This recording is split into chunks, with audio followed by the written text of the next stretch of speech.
7 o'clock in St. Louis, you are listening to TMA, presented to you by Brown and Crouppen on 101 ESPN and the TMA STL YouTube channel. Timothy, Michael, McKernan, Douglas Elvin, Vaughn, Martin, Joseph. Yes. Kilcoyne. Jay. I want to default to Patrick, but is that an anti-Irish bias? If I were to go, or is it Patty a over there. pro-Irish? Like, just all If I in on say the it as a stereotype. Mick, it's okay. But if Doug were to say it, it'd be offensive. It would be. Thank you. A lot of Josephs as a middle name for our family. Nobody called me MJ. MJ in the morning. MJ. Wasn't that a MJ. show? It was a show. I think they got sideways with Bubba the Love Sponge. But then again, that'll do it to haven't you. we all? That'll do it to you. Call in 314-974-0101. Collier and Thompson phone lines. Little Jackie Papers is on the ones and twos, and he's head bobbing like he's listening to. What do you think he's listening to? The Chronic? Was that 1991 or 92? I don't know the years, Tim. Is that what you're doing? You're listening to the Chronic? Sometimes when the show's going on, I can kind of cue up my next return song. You know, it's like all I hear in my headphones. So there might be times where I'm bobbing my head to something like the Chronic, but not that time. Okay. I was So just you're bobbing working ahead right now. You're ready for the next return? I like that. You can play ahead. You know, it's good to be efficient. Work ahead. Yeah, it is. If you can. But right now I'm locked in. Doug, this Stiefel dossier that Little Jackie Papers has prepared for us today, amazing. Is it just a good at the very one? least. Okay. Subtle surprise at 9 a.m. Subtle surprise. What does that mean? I agree with that. It's a subtle surprise. We got something for you boys that we thought you'd like. Doug, you want to... Secret guest? Somebody's going to stop by and see y'all. Surprise. Yeah, why not? A drop-by? This is a show where people like to stop by. Doug, ours is the type of presentation where friends feel they can drop by at any time. That's exactly it. That's the slogan. Maybe it's Bubba. That's what's happening here. A friend is just dropping by. Yeah. Open phone lines, Tim. Open doors. Sometimes. Open phone lines. Yeah, 314-974-0101. Chairman Kurtz standing by on the Collier and Thompson phone lines. He's wearing his Indiana... Is that Sophie Cunningham? Sophie Cunningham jersey. Nice. Sophie Cunningham? They come in linebacker size. Mike linebacker? Yeah. So you can talk to Chairman Kurt about a Sophie Cunningham jersey. Doug, would you wear a Sophie Cunningham jersey? I might. I like Sophie. Who doesn't? Faller? Can I get a rear view mirror so I can see what Kurt's up to? Yeah, you Just watch the next YouTube. one out. He's right Directly behind my there. back. Monitor 1. I can polish a spoon for you and you could tape it to the side. deal. Ooh, Not a bad deal. He could be like my thought bubble, though. The way I'm seated, he is kind of my kazoo. Let's see. Bob Costas was a 9. What is the subtle surprise? Oh, I hate the ranking game. Yeah, Doug got to read. Okay. Pick up a read. No, I think you will enjoy it. it's that simple, right? Jackson, Yeah, you weigh friend in. of the program's Friend of the swinging by, and I program. think There you it's go. going to be Friend a lot of the of fun. program. Ella Reese isn't in town. I saw her Instagram post an hour and a half ago before she went to bed. I wonder if it's Rich Gould. That's definitely live. Mm-hmm. Kind of early for him to get in the car. I guess If it was on the phone, I think On the that phone, would be... it's even questionable. Subtle surprise. Hey, Rich, can you do 8 o'clock? Well, I suppose you better hope I answer. That's how most of my negotiations with Rich have gone. What about 9? Well, I suppose you better hope I'm up. Okay. Doug, you want to take a guess on who the subtle surprise is at 9 I'm o'clock? going to stick with Rich Gould. Rich Gould? All right. I think they're trying to throw us off. Okay. Okay. Who else would just drop by? I mean, this has become like the Merv Griffin show. You just never know. All right, I got to tell you guys, after this is not related to today, after Bob Costas was on, fascinating, fun, covered a lot of ground, went a lot of directions. Text inbox loved it. Yeah, a lot of engagement. Didn't have to beg for it. We're in the big engagement farming industry. We were not begging for engagement. Hey, you could watch us, you could tweet us, you could talk to us, you could call us. No, we weren't looking for that, but it exploded. So I texted Jackson after, and I said, and because Bob obviously has some strong opinions on Trump. So I said, do you think it would be funny if next week I get the surprise guest and I get Bill O'Reilly? And he goes, I don't know. Because we really don't want to go down a political road, probably. Who said I don't know Costas? No, Jackson. Oh, Papers. I just thought it might be kind of funny to surprise you guys and have somebody that's hard right just as the guest. And we could talk about his early days working with Zipper Zeppa. Mm-hmm. He was on all those TV shows that we all watched. As hard copy? Inside Edition. Inside Edition. But all right, well, let's not go down that road where we always all of a sudden have political guests. But Bill O'Reilly's buddies with Zip. Remember, Zip had a show on 1380. Yeah. Bill O'Reilly came into Channel 4 once waiting for Zip's bachelor party, I think. He came in for his wedding. He used to say every morning, my bestest buddy, Bill O'Reilly, in the 9 o'clock hour. And then I would listen the next day. Bill didn't make it yesterday. Bill's going to join us today. And I felt like every day it was going to be Bill O'Reilly. My bestest buddy. I like that. That was going to be the hook. Bill Martin. Actually, he works for Nexstar now with that Cuomo show. So I thought, well, maybe I can get to him. But anyway, nonetheless, we move on. Well, 100 people are gathered in, and they're guessing who the subtle surprise is in the Michelob Ultra YouTube chat. Just open your YouTube app, and the next thing you know, there it is. You type in TMA STL, and you're talking it over with fellow TMA listeners, youtube.com/TMA STL. Listen to the program anytime you would like via the 101 ESPN app or the TMA STL app. That's presented to you by Dobbs Tire and Auto Centers. It is the 7 o'clock hour of the morning after. Doug, I've got it as August 5th, 2025, That's it. here in St. Louis, Missouri. And we are celebrating a Cardinal win, and this market is buzzing as the Cardinals close in on the 6th playoff spot in the National League. We're right back in this, baby. With a win like that, you kidding me? I guess you give credit where it's due. Might be the best pitching performance of the year. Sonny Gray, 7 innings, 1 hit, 1 run, 8 strikeouts against the best team in the league. Because it was great against Cleveland. The Friday game in Cleveland was unbelievable, but this is that Dodgers lineup, so I agree with Doug Vaughn.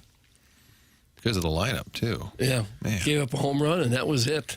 That was it. He was really terrific. You look at that Dodgers lineup, Tim. Ohtani, Betts, Freeman, Smith, Muncy. Great lineup. Sweet mother of mercy. And they lose on a base hit by Pozo driving in Hampson. Yes, Hampson! If I'm the Dodgers fan, I'm going, who just beat us? Who were those guys? God bless Joel Pozo. All the guy does is hit. Clutch is all get out. I'm telling you, he's not an everyday player, but I want that guy on my team. Just delivers. I think you plug and play. Put him like tonight. Wherever. Put him behind the plate. Okay, yeah, that'll do. Well, you said plug and play. Sure, but so I'm he's saying in. anywhere. Anywhere. Center field. Third. Yeah, center. Doug, would you like to see him in center? Well, I'm not sure how much ground he'd cover. Well, you could do it like softball style and have 4 outfielders, Pozo and Herrera. all your catchers, just shove them all in the outfield. Yeah. Which infield are you going to sacrifice? Second baseman. Okay. I do think they've overrated Pages as a catcher. We know he's not a great hitter. Had the big hit the other night. But they're always talking about Pages, this, that. And I guess the ERA when he catches is better. But there's been a lot of pass balls, plays at the plate where the balls drop. I'd give a little run. I'd let Herrera play a little catcher just to see before I totally rule him out as a catcher. And I'd let Pozo get some starts back there. Makes sense. If Herrera is a 300 hitting catcher, that's a really valuable piece of property to have. Right. 2 more hits last night. The guy just hits. On the other hand, if he's your best hitter, do you want him getting banged up at the catcher position? His arm is the biggest issue, but Pages doesn't throw out a ton of runners either, so I don't know. I'm all for just what the hell, Tim. The rest of the season. I share what the hell. That's why I love seeing Herrera in left when they debuted that lineup last week. My grandpappy warned me about folks like the DeWitts. Said they'll sell you a dream, charge $40 for parking, and give you a Dakota Hudson. That's from Huckleberry Finn's stepdad. They don't own the parking, though. If it's going to be what the hell, though, where's catching on? Where's Jordan Walker? He hadn't played 2 of the last 3 nights. What the hell? I think he was playing Riviera with Arenado. Arenado not with the team in L.A. currently, but he is injured, but not with the team. And Victor, sometimes players are there, sometimes they are not. Any idea? I do not know his location. Like playing Pebble and Spyglass? I don't know. So he is in the state. He's just up a little north. I thought it'd be funny if they showed him in the stands wearing a Dodgers jersey. Oh, gosh, that'd be bad. But Victor Scott plays every single night and doesn't hit a lick. What makes you say that? His average and his numbers. He's one of the all qualifying hitters in baseball. He's one of the worst hitters in baseball right now. That's your opinion. And he plays every single night, and Walker doesn't. And that's why you like Jackson's idea of Pozo in center? I don't get it. I agree. Playing what that the hell? They just kind of roll him out every night, whereas everyone else is sort of juggled. Put Newton center tonight. Give Scott the night off. Let's mix it up a little bit. Well, there's a lot of Pedro Pages hate in the text inbox. Wasn't expecting that. That was And paying I'm 40 to nothing 1. against the gentleman. I just feel like we keep hearing from them how great he is. It's a little overstated. Martin, I'm just going to read the 4 straight texts at the top of the Air Comfort Service text inbox. 709, 708, 708, 708. Pass ball Pages because of the lazy one leg on the ground trend. Stop it. That's from Kevin at the Lake. Pages is a doofus. That's from the 618. Pages loves the catcher's interference. That's from the Golden Hoosier shoe. And Pages is ass. If Vaughn isn't catching this season, just run Pozo out majority of the starts. That's from that one guy. So there you go, Doug. 4 straight texts on the Pages topic, which I wasn't really planning on tending to, but alas, and now I here we feel are. bad for the gentleman. I didn't want him to get mocked, but I think we can give some other folks opportunity. But there is that stat that the pitchers seem to perform much better when he's catching. Yeah, so it They may just do. just The be team that he wins more. calls a good game, but I'm not ready to say Herrera can't be my catcher for sure. We're not ready, but the team seems Appears to be ready. yes. Yeah. They decided that with Contreras a month into an $85 million deal. That's right. And I could see if you think this is going to be your best hitter, you don't want him catching and getting hurt. I guess I can see that. But you got to have a position for him somewhere, obviously. Maybe he can handle left. Why do the 2 sports anchors on this show act like they're 2 random casual fans? It's from the 636. Sounds like you guys are taking questions this morning. Casual fans. I Doug hung has- up my lav mic in 2005. Was it, Doug? 2005? You went long, hung it Mike. up. Hung it up on a hook. Was that wireless? I think it was. Those come in handy. The 2 sports that You're were just casual random casual fans. Doug, you're just a fan? I'm just a Channel 5 employee and just a fan. How's the parking I'm down just there? a big old guy and a fan, just like you. I've heard that for years. Who originally said big old Zach fan? McCrite. Oh, on this station, I believe. Probably in this very studio. Zach and the coach. I'm just it a was. big Coach old Rick guy. Venturi. And a fan, just like you. I kind of like that. And that's the roles you guys are playing today? Yeah. Well, what roles are we supposed to be playing? We're Roles. supposed to just rip people all the time? You like role play? Well, and ripping people, I guess. And ripping people.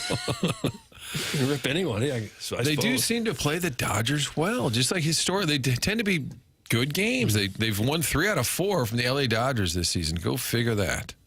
I'll tell you where they're not happy is New York. Last night on the verge of a win, halting the skid after the Marlins sweep. And Doug, would you say St. Louisan? Devin Yeah, Williams? that's what it's called. Jack Peterson, who hasn't had the best year, he goes yard, save blown. Rangers come back. Yankees have lost 4 straight, and they are not happy in the Bronx. They are now 5.5 back of the Blue Jays for the Blue Jays Brewers World Series that we are on our way toward. And they are angry as hornets in New York after all they did at the deadline was try to solidify the bullpen.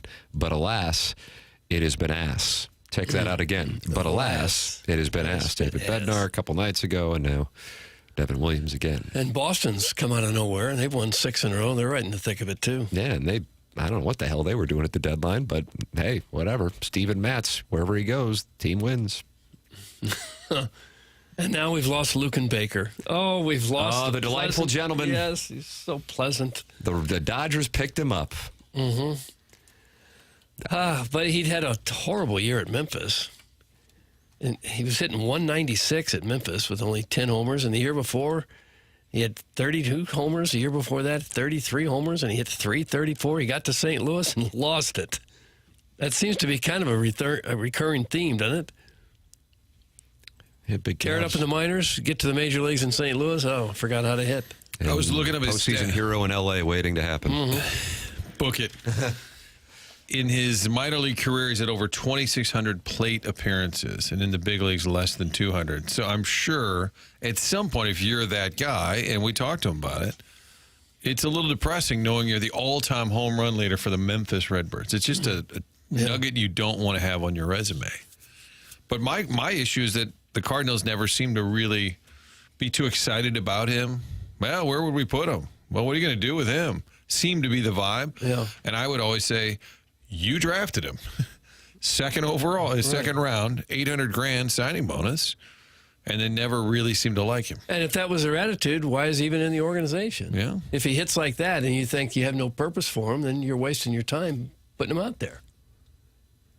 That was weird, that whole situation, how that played out. You want Luke and Baker back? No, I guess when they acquired Blaze Jordan, that became the next Luke and Baker.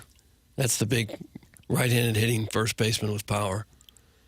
They probably thought they were the same player, so they'd get rid of the older one. But we have a lot of players, we, meaning the team, said, now, Tim, I'm just a big old fan. Yep. That don't really have a position, so then they move them around to another position. We seem to lead the league in that. Players that don't fit, so then we create a new position for them. It would be really difficult to try to figure out the lineup each night. And by lineup, I mean not just the players playing, but where they're playing, where they're hitting. Donovan's all over the place. Herrera's suddenly a left fielder. Burleson's all over the place. Contreras, a first baseman when he's not catching. Hampson obviously can play anywhere. Nuke Bar all over the outfield. So JC, second, third. Wynn's pretty much nailed down at short. We got that going There for you us. go. That's a free space. Yeah. Doug, what are they doing? Thanks. That's Lisa. Jackson describes her as a gem. I'm not sure what they're doing. I'm not sure they know what they're doing. I used to kind of think that these guys have so much more information than us, so much more experience doing this. And you thought that when you would watch a Steve Spagnuolo, Billy Devaney press conference. Yeah. I used to just kind of trust them that, well, they've got all this information and years of experience. They must know what they're doing.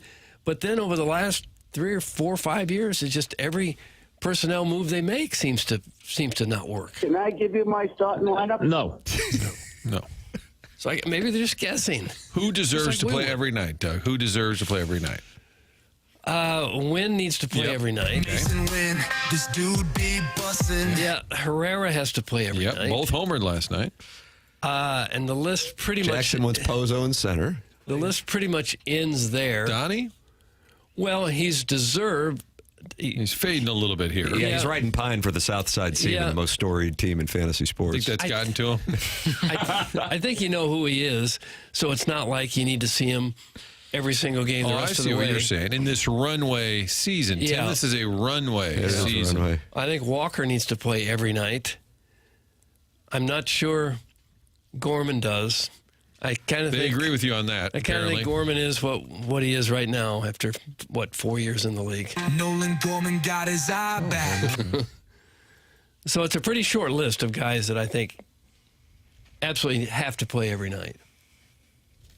But there are 3, I think. Yeah, and I would say most Burley, Donnie. Got the bat. This kid is on it. This kid is locked in like the pinball wizard. It was a heaping help of Adderall this morning. Me and Pozo can't slip anything past us. Wow. I like this. Well, maybe Walker didn't play because he's 0 for 2 in his career against Glass now. See? Got to play the Probably numbers, so. Doug. Probably It's TMA, presented to you by Brown and Crouppen here on 101 ESPN. Brown and Crouppen, presenting sponsor, and online at brownandcrouppen.com or by calling 314-222-2222. If you are in need of a personal injury attorney, we recommend the local one, founded here in St. Louis in 1979 and still operating within the city limits with a brand new office building just built a couple of years ago on the hill across from Ragazzi's. It's Terry Crouppen, who's going to be in studio in our 9 o'clock hour, Andy Crouppen, and Ed Herman. Brown and Crouppen, presenting sponsor of TMA now for a couple of years. It's Brown and Crouppen, online at brownandcrouppen.com or by calling 314-222-2222. They are local.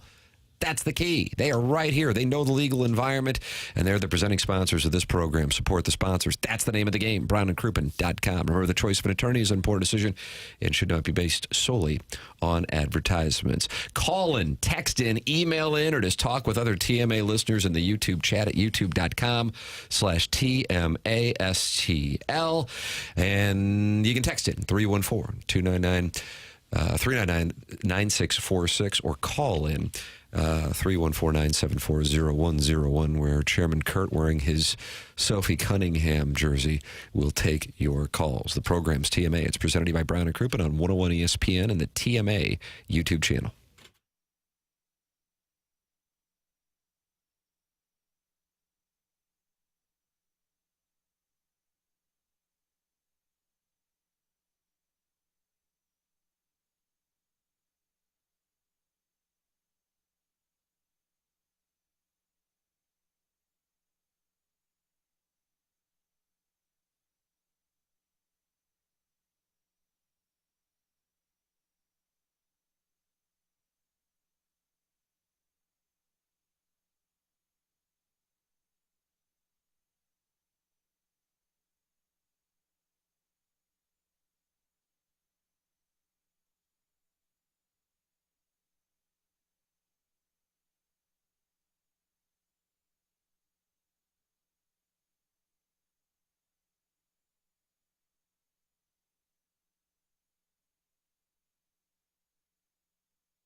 replaced by mid-July. All the haters be singing their tune. They'll be playing in October when you're on your pontoon. Hey, young Grid. Oh, the young Grid. Oh, yeah, boy. The young Grid.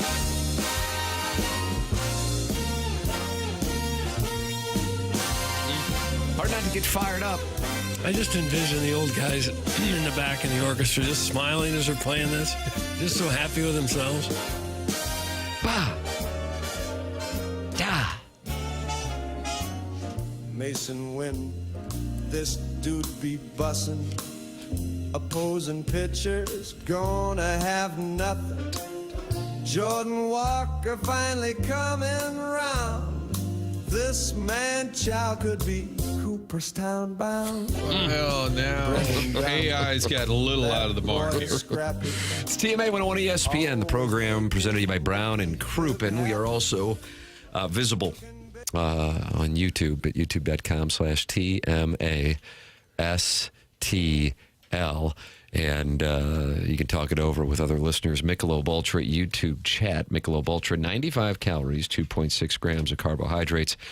It's only worth it if you enjoy it. Email in for our Design, Air, Heating, and Cooling email today. Fun to see the leaderboard so far. Doug, self-made stay-at-home Ladue mom with 1 win. Kevin Miller with 1 win. And if anybody knows the self-made stay-at-home Ladue mom or has the phone number for her monogramming business, could you pass it along? Because I need to get her $50 for her win on Friday for the Design, Air, Heating, and Cooling email of the day.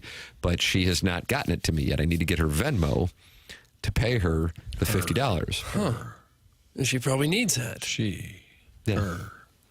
So if anybody knows the self-made stay-at-home Ladue mom, Tell him to call in. Tell him to email It's a Tim. guy. Go to a bowling alley. You might find him there. Women bowl too, Doug. Well, not as much as gentlemen. Prove it. That's they're gonna mad be at hard. St. Louis City SC.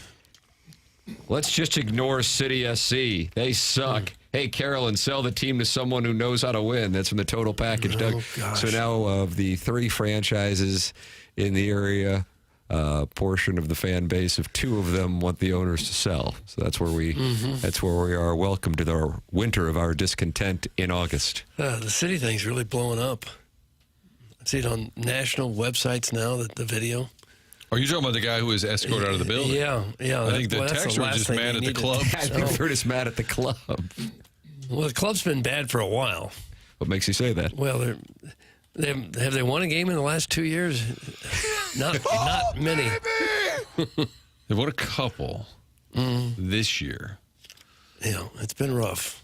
But you're talking about the video. The guy was wearing a MAGA hat and then recorded it while escorted out of the building. And it's pretty much gone viral at this point.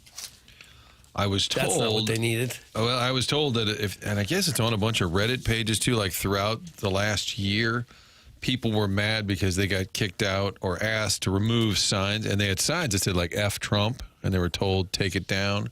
Defund the police. They were told can't have it. These were signs at city games? Yeah, that's what I was told. Why would you bring that to a soccer game? I don't know, but they said that the policy is across the board, is my understanding. It's an MLS policy. It is not a city policy. Yeah, so they're saying no political sign. Now, a MAGA hat, is that...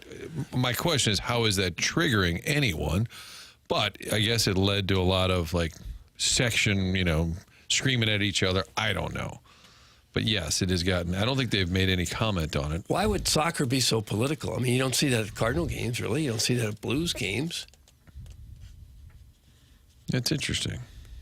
You can give your theories. 314-974-0101. Collier and Thompson phone lines, 314-399-9646. That is how you can text in the Air Comfort Service text inbox. And as I referenced earlier, we have the Michelob Ultra YouTube chat where friends have gathered. Doug, 152 of them are in there, including John Scores, the TMA Remote Lamp, Jake and St. Genevieve, Big Blonde Dan, and old Sweet Lou Dunbar's out there today. Sweet Lou Dunbar. All right. Nice to have him. Welcome, Sweet. Jackie Papers, what is this audio that you have here? It piques my curiosity. in our Fun with Audio. It says, Dave Roberts on Sonny Gray's performance. There is no Ollie sound anywhere yet, so this is the best I got here. I like the admission. The dossier is just you opening Yeah, it's up a your monologue. heart. Away games and audio are tough. Is that right? Home games, more than enough. More than I need. Away games, tough to find. If someone out there can tell me where I can find Ali Marmol audio on the away games more consistently, because the only place I can really get is from MLB.com, and there was none on MLB.com as of this morning. Now, the Cardinals did play a late game last night, but they had audio of Dave Roberts talking about everything under the Who's sun. they? The It was just MLB filmer. MLB filmer. Okay. Right. Yeah. But I got Dave Roberts, so, not nothing. Here you go. Okay, it's not nothing. I mean, Sonny is obviously, he's given us fits in the past. Really good pitcher. Just uses his entire pitch mix, the front to back game, east west. Everything seems like it's moving. Late. Through 7 innings, we really didn't, take really good at bats. I mean, there wasn't much hard contact in there.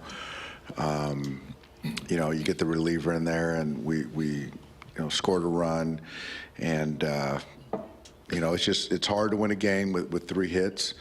But I think for me, the offense will get untracked. It's going to happen at some point. We're just too talented for it not to. Base hit. I have a free ear, and someone's just giving it to the chairman on the phone. Oh, what's going on? What's the problem, Chairman? I could hear the guy I talking. like that. Doug, do you like when somebody says, I have a free ear? Yeah, I do. All right, Chairman, what's going on? The Callier and Thompson phone lines, they're angry with you? Is this about the Sophie Cunningham jersey? No, this had nothing to do with me. Just a gentleman with some of the most passionate takes I've heard in a long time. I could hear it verbatim in my free ear. During that Dave Roberts audio, I could hear some guy And he giving was it mad to about Chairman. Jackson not finding Ali audio? That wasn't going out. You just happened to hear that, right? That wasn't like... No, your mic wasn't on. Or What was anything. the topic? I have this. I don't know anything about it. I do not have a free He ear. was very, very down on the St. Louis City game day experience and telling me why people won't go down there and what's in the crowd. And I think he hung Is up. he on the line? we wouldn't have won. He's a nice enough gentleman, but that would have been a... Did he want to go on the air, or did he just No, want to talk no, it over no. with you? No, he Then just- What's that That's about? always the Somebody calls strangest thing. It's I used to do exactly what Chairman was doing. They would yell at you? They would just give me a take. I was They like, give her a call in and just give a take to a... Not lately. why not just Back call never. call like a diner and just be and just or go on the air and spit your tape. Yeah, that's what I'm saying. It's like either if you're calling a radio station not looking to go on the air, what's the point of even calling? The dump button would have gotten one heck of a workout with that gentleman. Okay, we don't want that. Why don't we call a diner live on the air? And just give your take. It's Yeah. the same thing. Might as well just make a voice memo and save it. Hey, is this the Olivet Diner? How you doing over there? Yeah, Doug thinks Pozo should be in the lineup. Jackie says center field. What do you got? But it's the same logic as calling a radio station, but then just hanging up. I never get that. And when you're producing, would you tell them you didn't have a free ear at the moment? Sometimes I would tell them, "Do you want to go on the air?" Because if not, I'm just going to hang up. I kind of like being the I'm not psychiatrist. Yeah, exactly. For the people. I'm not If you just need to get therapist. something off your chest, just call in. Let me know. Kurt's sounding board at 969-0101. Is that the number? No, Are not they still crowdsourcing? Still selling out all the soccer games? Doug. I don't Let's think find they out. quite sell them out like that Aston Villa last week, which was not a regular season game. I think they sold like 19,000 to that. Yeah. But probably through the gate, maybe 16 or so. I think it's softened a little bit. Still pretty good crowds every game, but it's probably down a little bit for sure. Sweet Lou Dunbar is not happy and says, what is with the love with the Chiefs here by the media in St. Louis? Do you think the Kansas City media is like this with the Blues? That's from Sweet Lou Dunbar. Well, that's a topic that's been around a while. But is the media in St. Louis in love with the Chiefs? I don't know. I don't When in doubt. blame the media or blame yeah. society, the nameless, faceless, to get likes and engagement. Is that what you do? They're on Channel 4 every yeah. Sunday. So maybe Channel that's 4 what it does a means. lot. I would even say Well, it's good for business because there are a lot of Chiefs fans. Sure. Yeah. and they get huge ratings. Right. So I think during the week, Channel 4 Sports will run more updates. Like I don't look for an update from Chiefs camp, but I think at Channel 4 they do. They tend to. But at Fox 2, I noticed they run a lot of kind of attached Chiefs material. So it would be like fan stories and that, which I don't really enjoy, but they put a lot of those, it seems, like right after sports where I don't really talk Chiefs. They're like, all right, thanks, Martin. Coming up next, we're going to go to Chiefs camp. Like, okay, the news department. So there is a lot of Chiefs coverage in this market. Right. And I the agree. networks send their games on a regional basis. So the Chiefs are the closest team we've got. So, and when they draw the TV ratings, that's who I we're going to get every guarantee week. Fox 2 would carry as many Chiefs games as they could just for the rating. I have city season tickets. The first year I was making money every game I had to sell. Now I cannot get half my money back. That's from the Lions Choice Enthusiast. Well, when a team is going bad, when they're not winning at all, it's going to be tough to maintain that level of interest among the casual fans anyway. Because they've really had 2 really bad years in a row here. What's their record this year? 4, 6, and 14? Bundesliga, second Bundesliga. Is there a third? But that's a tie. Probably. They're 4, 14, and 6. Doug, you want to Sadie Hawkins on the phone lines? Okay. Callier and Full Thompson board. phone lines? I mean, a full board. This is what you dream of. Okay. Because you love clearing lines. But in this case, I don't think you want to do it. You We got don't have Pestis, to. of course, omnipresent. It says the patriarch of family beer cat. Keith from Milwaukee and Sergeant Major Rose. Okay. Callier and Thompson phone lines 314-974-0101. Doug is in the midst of a Sadie Hawkins here, and we have a subtle surprise guest on the Stiefel dossier at 9. Okay. I'm not sure 4 hours is enough today. How much more we have to go? Whoa. Well, so which way do you want to go with the Sadie Hawkins? Oh, military to the front. Sergeant Major Rose, I would say. Sergeant Major Rose, good morning. You are on with Jackson Burkett. Good morning, boys. Hello. Heard a little bit, Chairman Kurt, with the St. Louis City situation. I'm just going to say this.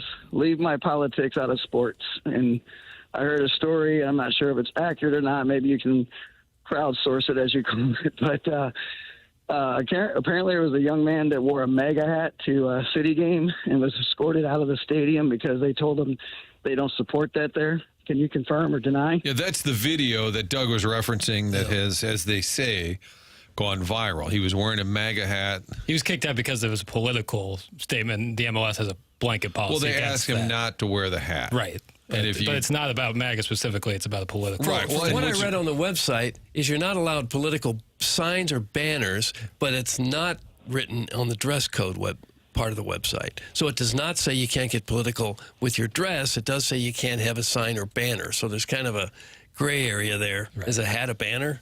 Yeah, that would be the gray area element of it. I think you can look no further than the fact that those are the kind of things that turn certain people off, and that and the fact that leave it to St. Louis to screw up the soccer situation. But anyway, I just didn't know if that was accurate or not, and we hear things up here in D.C. all the time, and just curious. So I'll go drink my gallon of bleach now. Tell everybody have a great day, and we'll talk to y'all soon. Thank you, Sergeant Thanks for the Major call. Rose. You don't have to drink I anything. don't think a gallon would be too A much. gallon would be aggressive. It's a little too aggressive. Chairman Kurt, who would you recommend Doug goes to in the Sadie Hawkins on the Callier and Thompson phone lines? I'll narrow it down. Doug, you want Mr. Beercats or the Keith from Milwaukee with Sounds a like question for Martin? Pestis is not going to get to that. We've heard from He's him. in the I like- hole. I like some variety. Beer Cats is a long-time listener. Let's His put him son just won Lister of the Month last Yes, month. he That has did. to be What a a proud moment. moment for the Sure. family. This is the patriarch of the family beer cat. What's going on, guys? Well, hello. What's happening? Oh, not much, Doug. How you doing today? Well, I'm fine. You? Oh, I'm doing fantastic. I just want to call in and thank you guys for giving me Lister of the month of July. Okay. Oh, this is Little Beer This Cats? doesn't sound like beer cats This at is all. Little Beer. This is Little Beer Cats. Cats. This is the actual okay. winner. Lil Beercats, Lil who is Beercats, Doug. on a victory lap. Never mind. We should have gone to Pestis. Oh, no. I was calling in to thank you, Chairman. I'm sorry. I didn't mean to, rain on your parade today. I'm Team Kai. You guys used to have that beef, and I stand by Sweet, Kai. sweet Kai? Yeah. Jackson's buddy. Well, that's in the past. I'm assuming me and Kai, he's married. He doesn't really have time to deal with, me anymore.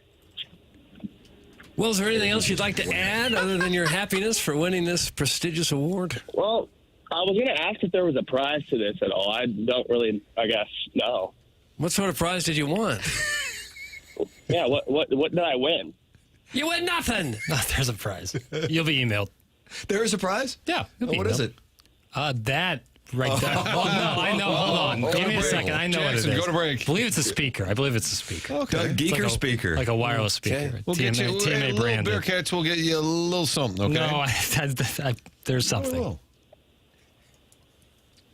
Okay, we done here? All right. When this guy was listening to the month. I didn't think I was going to get this much backlash for just saying thank you. No, you're Oh, welcome. you but wanted a prize. We haven't got anything for you. At this point, fella, you will not be caller of the month. This is not my forte, as you can tell. Okay. That's okay. No, you're fine. You're doing fine. Congratulations again on your win. Congratulations, yeah. All right. Well, thank you, guys. All right. Thank you for the call. I don't know who has less to get to, us or him. Just like, what else you got? Nothing. Okay. All right. Well, you still there? Yeah. Okay. Nothing to say? No, not really. Little Beer Cat sounds like he's got half a pancake in his mouth. Big Beer Cat has the whole one. Doug, that's from Cuckleberry Finn. Okay. He rode up and down the Mississippi. The old muddy. Yeah. Big muddy. All right, Doug, then I guess we go to Keith, who has a Okay. question for Martin on the Callier and Thompson phone lines. Martin, are you taking questions? Doug does not. This hour, I am. Okay. Good Hello? morning, gentlemen. Yes. Hello. Good morning. Hi. Hello. Yes, we hear This you. is Keith. Yes, this is Keith from South Milwaukee. Oh, yeah, South. Formerly from Green Bay. Keith/Greg from Green Bay. I get so confused. Good. This question is for Martin. I was just curious when he was up in Wisconsin, if he ate at Real Chili in Milwaukee. Oh, for sure. Right there on Wells, just past 16th Street. Yes, It's a Marquette late night staple. You get chili, Doug. There's spaghetti noodles, then beans. Noodles on the bottom, yeah. And then ground beef. And then you put cheese and onions. And then you drink like 30 beers and pass out. Right. There you go. Sounds Maybe it's pretty good. Reverse Drunk order. food. There you go. Yes, outstanding. I still love me some real chili. Pretty tasty. Yeah. How do you think that would go over here in St. Louis?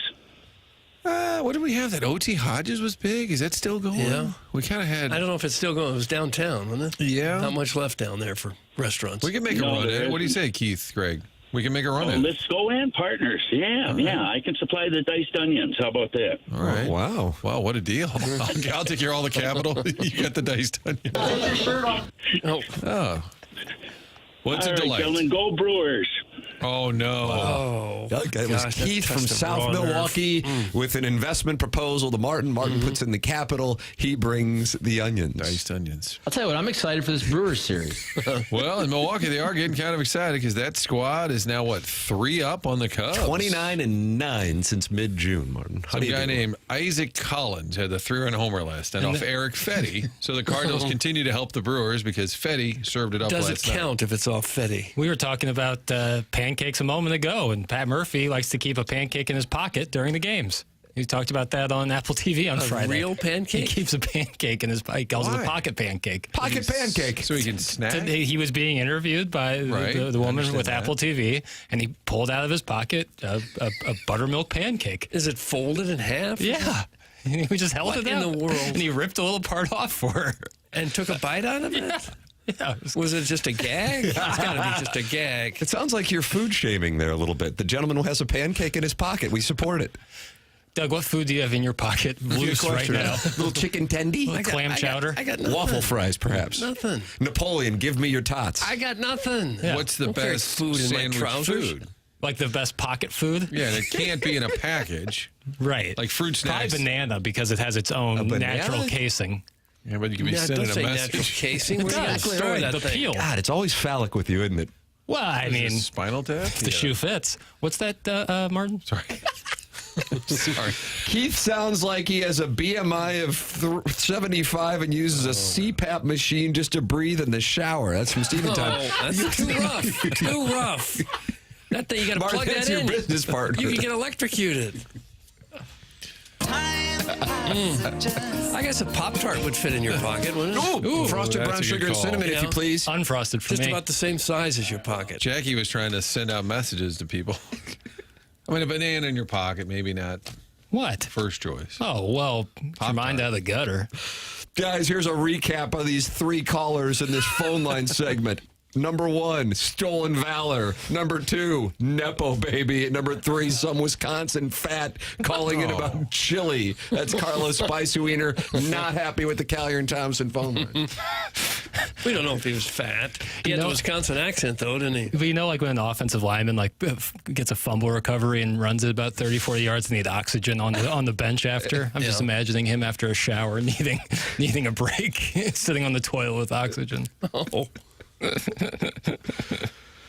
Unfrosted Jackson? GTFO. Boo. Doug, that's from Bano. That's right. It's my take. You go unfrosted on your Pop-Tarts. All day. What a waste. I'm telling you, it's because they make up for the lack of frosting, pack more filling in there. Is that right? I think so. Well, if you look at the thickness of a Pop-Tart, unfrosted or frosted, it's the same thickness, meaning they're making up for it somewhere. Well, and I think they're packing more in there. By not having the frosting. Yeah, and I don't even care about the frost. It doesn't even taste like anything. Did Seinfeld cover this in that Pop-Tart movie? The unfrosted, I honestly never saw it. I never saw it. I'd like wow, that's not good for good or bad at I know. What's next on Movie Boy this week? I've been kicking around some stuff because there isn't a ton. I mean, there's the Naked Gun. We're 3 episodes in and we're kicking around stuff. Liam Neeson. Well, no, I have a bunch of stuff. Well, no, I have a bunch of different ideas. I just don't know which direction I'm going to go. I think I'm going to do a streaming movie deep dive. Streaming movie because I've kind of been dedicated to the theaters over the past couple weeks, and maybe doing a deep dive on streaming movies. And I might have a special guest with that. Oh, ooh, yeah. Now, it won't be as big as our Cell surprise coming up at 9. Oh, really? But a surprise nonetheless. So stay tuned. But then in the next couple weeks, it's going to be bangers after bangers. You got Weapons coming out next week. You got Spike Lee with a new movie coming out in the middle of August. It's going to be a big time. And then Paul Thomas Anderson in September. It's going to be a big couple months for Movie Boy. All right, Doug, stay tuned. You just got to get through episode 4, which sounds like it's looking at maybe a flashback episode or something like that. I actually think it'll be much wider appreciation because it won't be focusing on just one new release movie. I think it'll be a little bit broader. So Can we get one caller who doesn't sound like his check engine light is on? Sweet Lord, that's from Arbor Day, 2-time texter of the year, not happy with the callers at the moment. You can participate in the program, 314-974-0101. Sources tell me Chairman Steve in Wildwood is in the queue, along with now a different Keith from Milwaukee. And then also... Pestis is our all-time quarterback. Pestis is... this is just Doug. He's omnipresent. Pestis is omnipresent. We have a subtle surprise guest and dropping by the studio, too, in person. 9 o'clock. Doug, you got any guesses? I wonder if he'll bring donuts. You'd like some donuts? Yeah, I would. Bear Claw. Probably too much to ask. Would you rather Joey Vitale's live? Right now, chili or a Bear Claw? Bear Claw. Okay. You can eat chili this early in the morning? No, but it's got me thinking about it. Since I got a new venture. Chili's Drop off some Bear Claws if you're in the area. I see Bear Claws 2 at a time. Charlie Marlowe, AI is active. Now, Chuck doesn't need to stop by because he's always here. He's omnipresent. But these guys suck, begging for food already. That is right on cue. Jackson's already in week 3, and he's scraping the bottom of the barrel for Movie Boy guests. We're all really excited to hear what evil David Letterman has to say about the new PTA movie. Jesus, that's from Big Tough, who's frustrated with Movie Boy. Keep doubting. You're going to keep receipts. I'm just going to keep on plugging away. That's all you can ask. Maybe you could do rankings of like the greatest actors of all time and go through your top 10. And I kind of did that on the Eddington episode, did top 5 of the 2020 so far. Okay. So that was a little bit more broad. I'm trying to both cater to people who are seeing the new movies and then also people who just love movies but maybe can't get to the theater all the time. Yeah, so I always do a mailbag within the episode. A mailbag? People are mailing in? Emailing in some questions, yeah. Remember the days when we used to actually have a mailbag come in with a sack full of mail? Like the Santa Claus? Whoa. Breaking news here in the Air Comfort Service text inbox.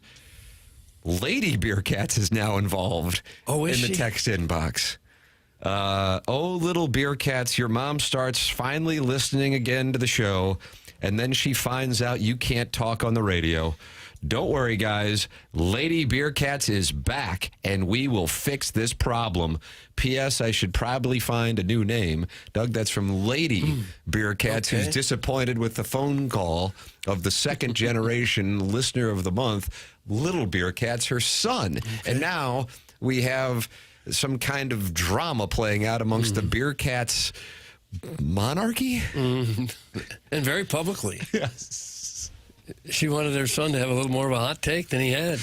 He just called to say hello and thank you. Has Mama Bearcat's been a participant before? Absolutely. Okay. Yeah. Didn't know. Long Not up time to that season FOTS. yet. Okay. Haven't heard from her in a while. She's back. Huge development now here in the 7 o'clock hour to add to the subtle surprise guest. It is 7:50 in St. Louis. Time check brought to you by Clarkson Jewelers. Subtle surprise guest coming up at 9 o'clock. Design, Air, Heating, and Cooling email today coming up at approximately 10:45. So far, the self-made stay-at-home Ladue mom and Kevin Miller with wins in the month of August.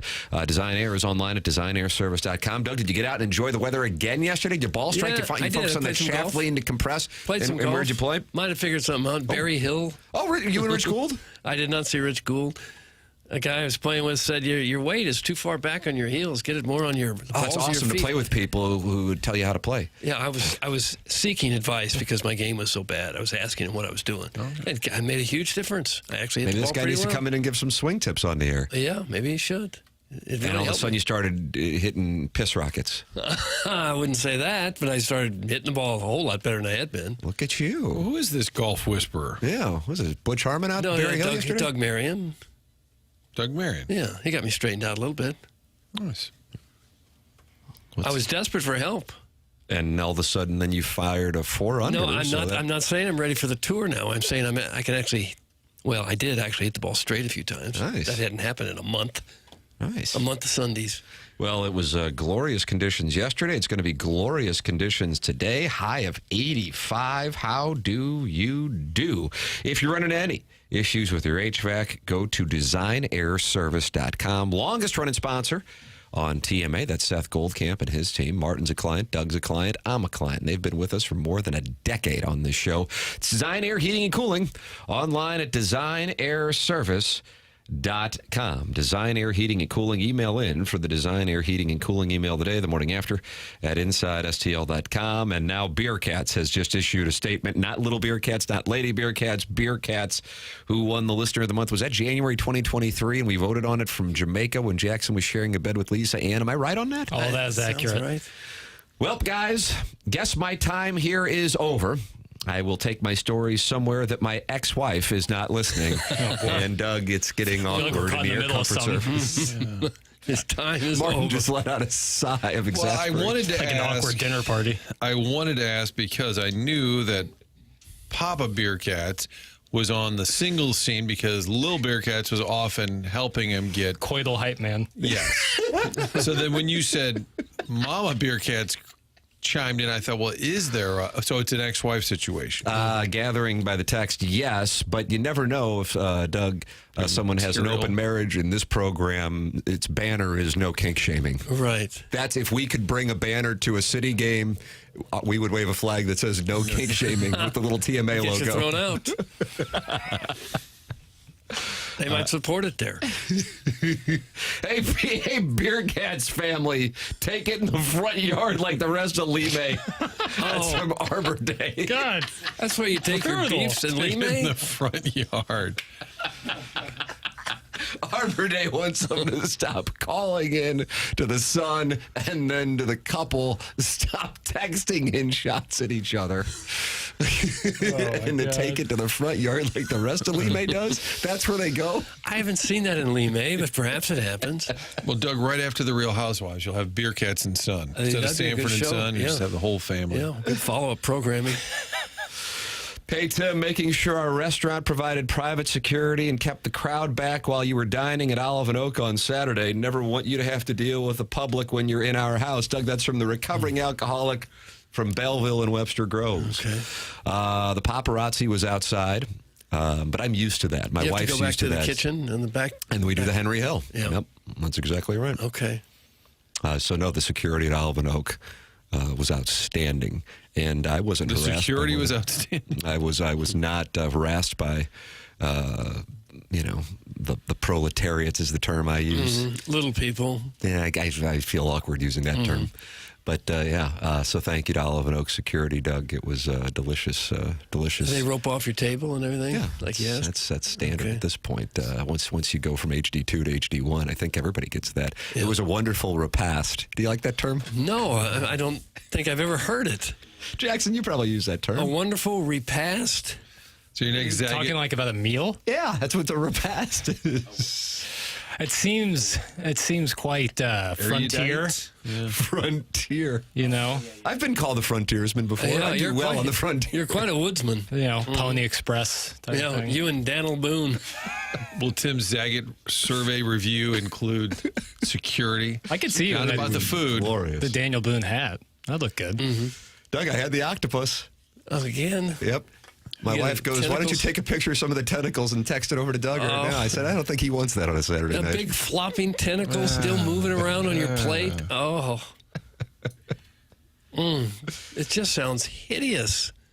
Does it taste like shrimp and crab and everything else? I don't know how to, because it's a dish. It's not just like a piece of octopus. I've gotten octopus where it's just like the octopus. Oh, the whole head and everything? Yeah. Oh. And you get splattered with ink. Oh.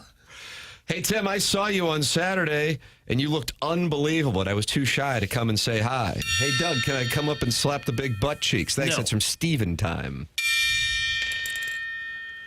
Hey, Arbor Day, leave the Beer Cats family alone because Senior Beer Cats was nice enough to get my championship belt 6 years ago. That's from the 618. The hell's that mean? That wasn't Larry Nickel, was it? Could be Larry Nickel. It is Tuesday. Yeah, This is where he gets in. All right, but we got this full. Now we got Chris from the 515, the guy that says he hung out with Sophie Cunningham, a different Keith from Milwaukee, Chairman Steve in Wildwood, a one-time listener of the year, and then of course Pestis from Festus, Doug. So I mean, this thing's loaded for bear here on the program. The bar is loaded, eh? Yeah, absolutely, exactly right. 314-974-0101. That's how you can text in the Collier and Thompson phone lines. You can text in at 314-399-9646, Air Comfort Service text inbox, and watch the program and talk it over with other listeners. 200 of them are in there at youtube.com/TMASTL. This is the Morning After, presented to you by Brown and Crouppen.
This is Jackson with the Sports Center update, driven by Johnny Londoff Chevrolet and Johnny Londoff Autoplex. The Cardinals win last night in Los Angeles. They'll play the Dodgers again this evening. Another late start, 9:10 p.m. First pitch. Miles Michaelis toeing the slab for the Redbirds. That was another Sports Center update, driven by Johnny Londoff Chevrolet and Johnny Londoff Autoplex. See them at londoff.com. Chevy, together we drive. Are you kidding me?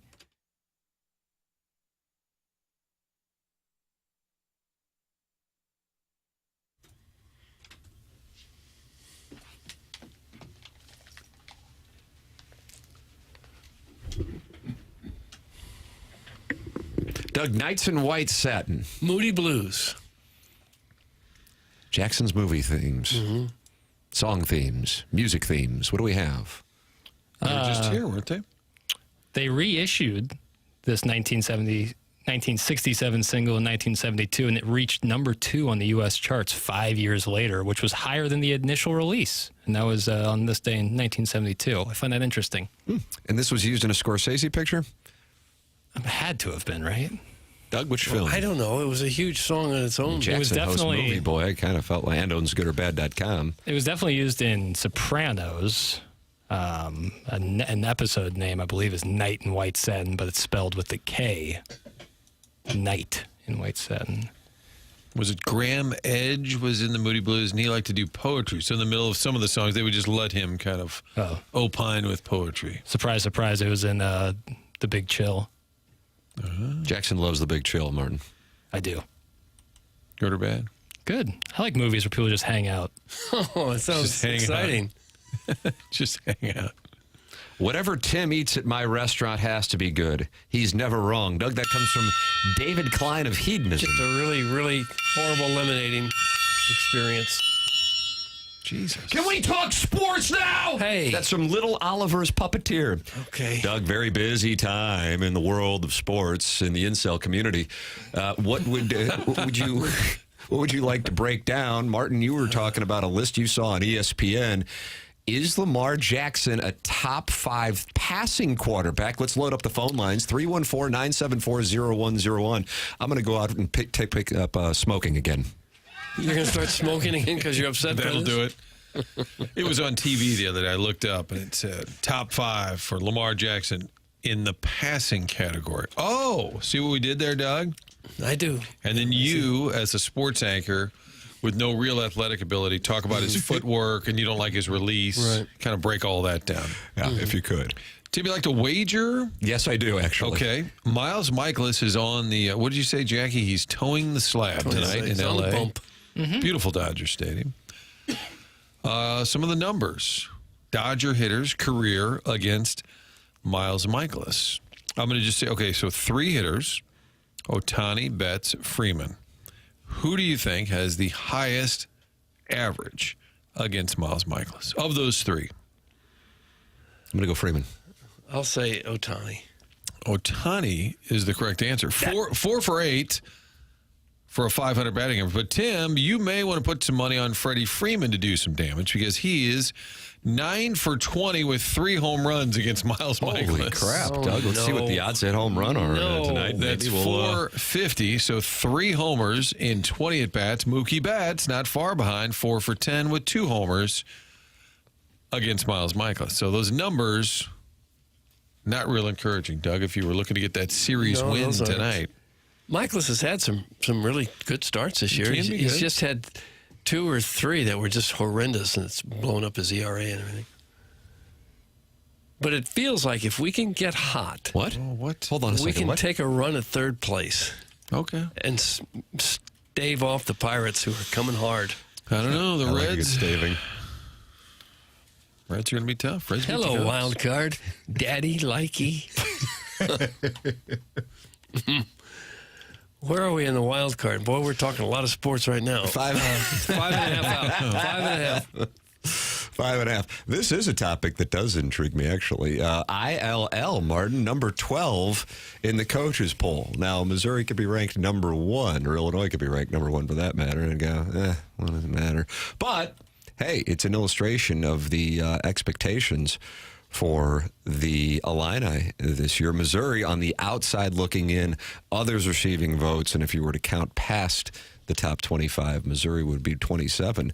But the expectations, and I think Illinois football fans kind of have the same thing as Missouri fans. It's kind of like, they get a little anxious when expectations are out there, prefer to maybe sneak up on teams. But ILL is carrying some momentum into the 2025 campaign. I know that Kerry Davis, who was going to be on the 2 Fox, right? Yeah, we had one last night. He's raring to go. Super high on him, yeah. Yeah, he's part of the radio broadcast as well, played for ILL. It's the first time since 2008 that they are in the coaches preseason poll. It's the second highest they've ever been in the coaches poll. Now, it's only summertime, but they've got 16 starters back. You got an established QB, Luke Altmaier.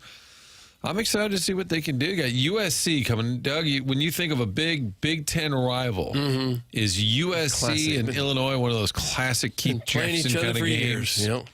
Whoa, Nelly. They went to Oregon last year. They'll go to Washington this year. I can't quite get my head wrapped around it yet. Like a Michigan-UCLA game being Big Ten, USC, Illinois. But I hate that. I mean, really Missouri, Illinois, Kansas, and South Carolina, a team I'm keeping an eye on, all have their total. It depends on which book you're looking at, of course, but usually they are pretty consistent. Bovada has Missouri's at 7.5. FanDuel has Missouri's at 6.5. So if you like the over, you're going to FanDuel. On Missouri's win total, Illinois is at 7.5 on Bovada, but you got to pay $190 to bet that 7.5. You look at their schedule and you think, I think it's fair to say, you go, okay, they got 5 wins that you would pretty much say you got with Western Illinois, Duke, Western Michigan, and then Purdue and Northwestern. Then you get into where the whole season will be determined. They go to see Coach Signetti in Indiana on September 20th, that USC rivalry that Martin loves every year, those two schools getting together. Well, not really. That's going to be in Champaign. They're at home against the defending national champions on October 11th at Washington, at home against Rutgers, at home against Maryland, at Wisconsin, and at home against Northwestern. So as far as the difficulty of the schedule goes, the final 4 games probably, and that's not to say at Wisconsin's easy, but you get 3 of the final 4 at home.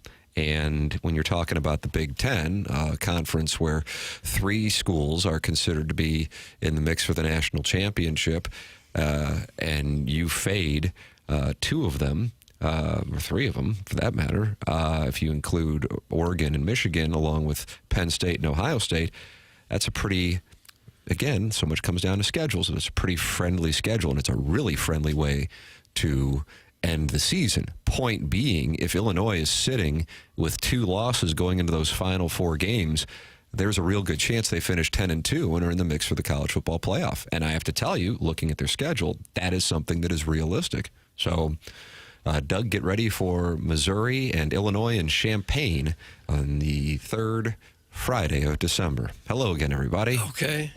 You think they might meet for the national title or earlier than No, that? that'll be in the round of 12. Okay. Because it seems like it's all but settled that that's the way it's going to be. It's decided. Yeah, they're just going to go ahead and play through the season, I guess, just to get the ticket revenue.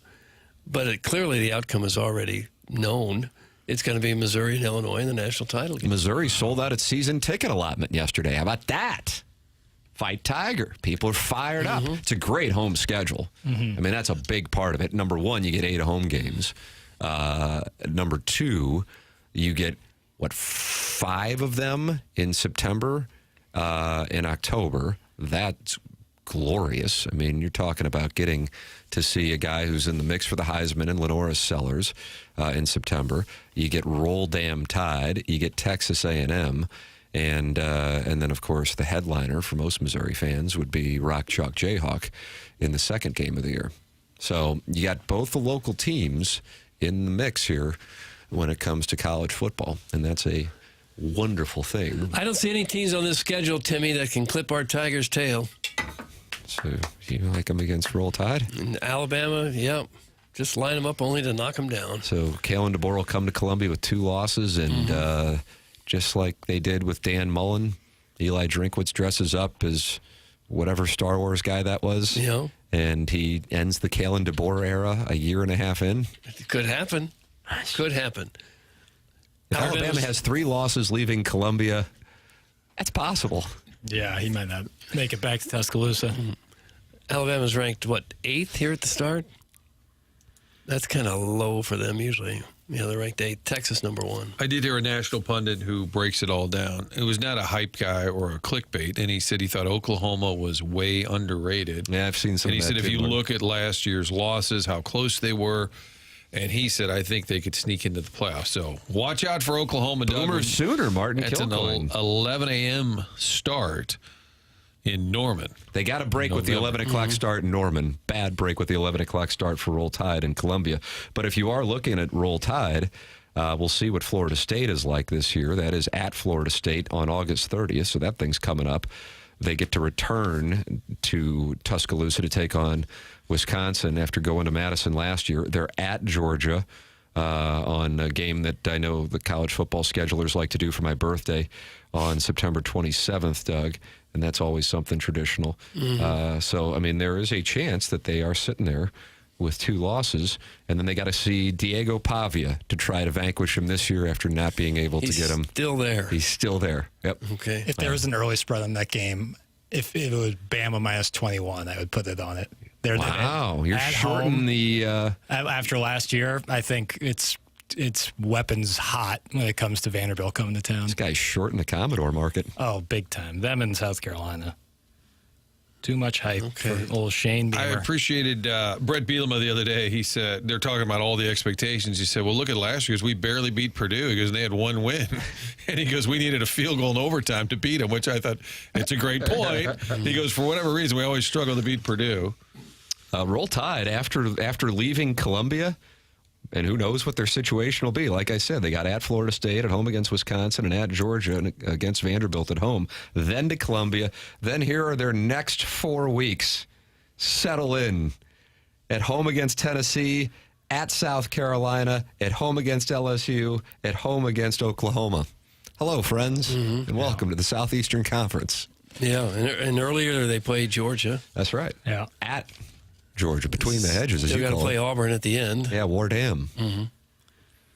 They're not going to get into that national title game over either Missouri or Illinois. As I look at this schedule. Go. There you go. I guess we'll do the show live from Champaign. Ooh, that sounds fun. I'm in. A lot of trees. I can turn with Doug. Oh, It's nice. You guys can get your takes ready to go. One king bed, I assume. Hey, slap your butt cheeks. why is this a part of the discussion? We're talking college football. I'm trying to get were. logistics ahead of the curve on logistics. Okay. Sometimes we like to shift the conversation I in other guess. directions. We're talking about how tough Alabama's schedule is, and immediately goes to sharing a king bed with Tim. We're just trying to I plan don't get it. logistics so the trip works from a financial standpoint. Okay. I built out a pro forma over here. Right. And I think it's going to be a full I'll pay for the bed. diced I don't onions, get it. Doug. You get the rest. All right. I like this text. I don't really know what it means, but it's from the 919. It says McKernan is pervert. I think it's Chapel Hill. You think it's Belichick? 919, I believe, is Chapel Hill. Yeah, it is.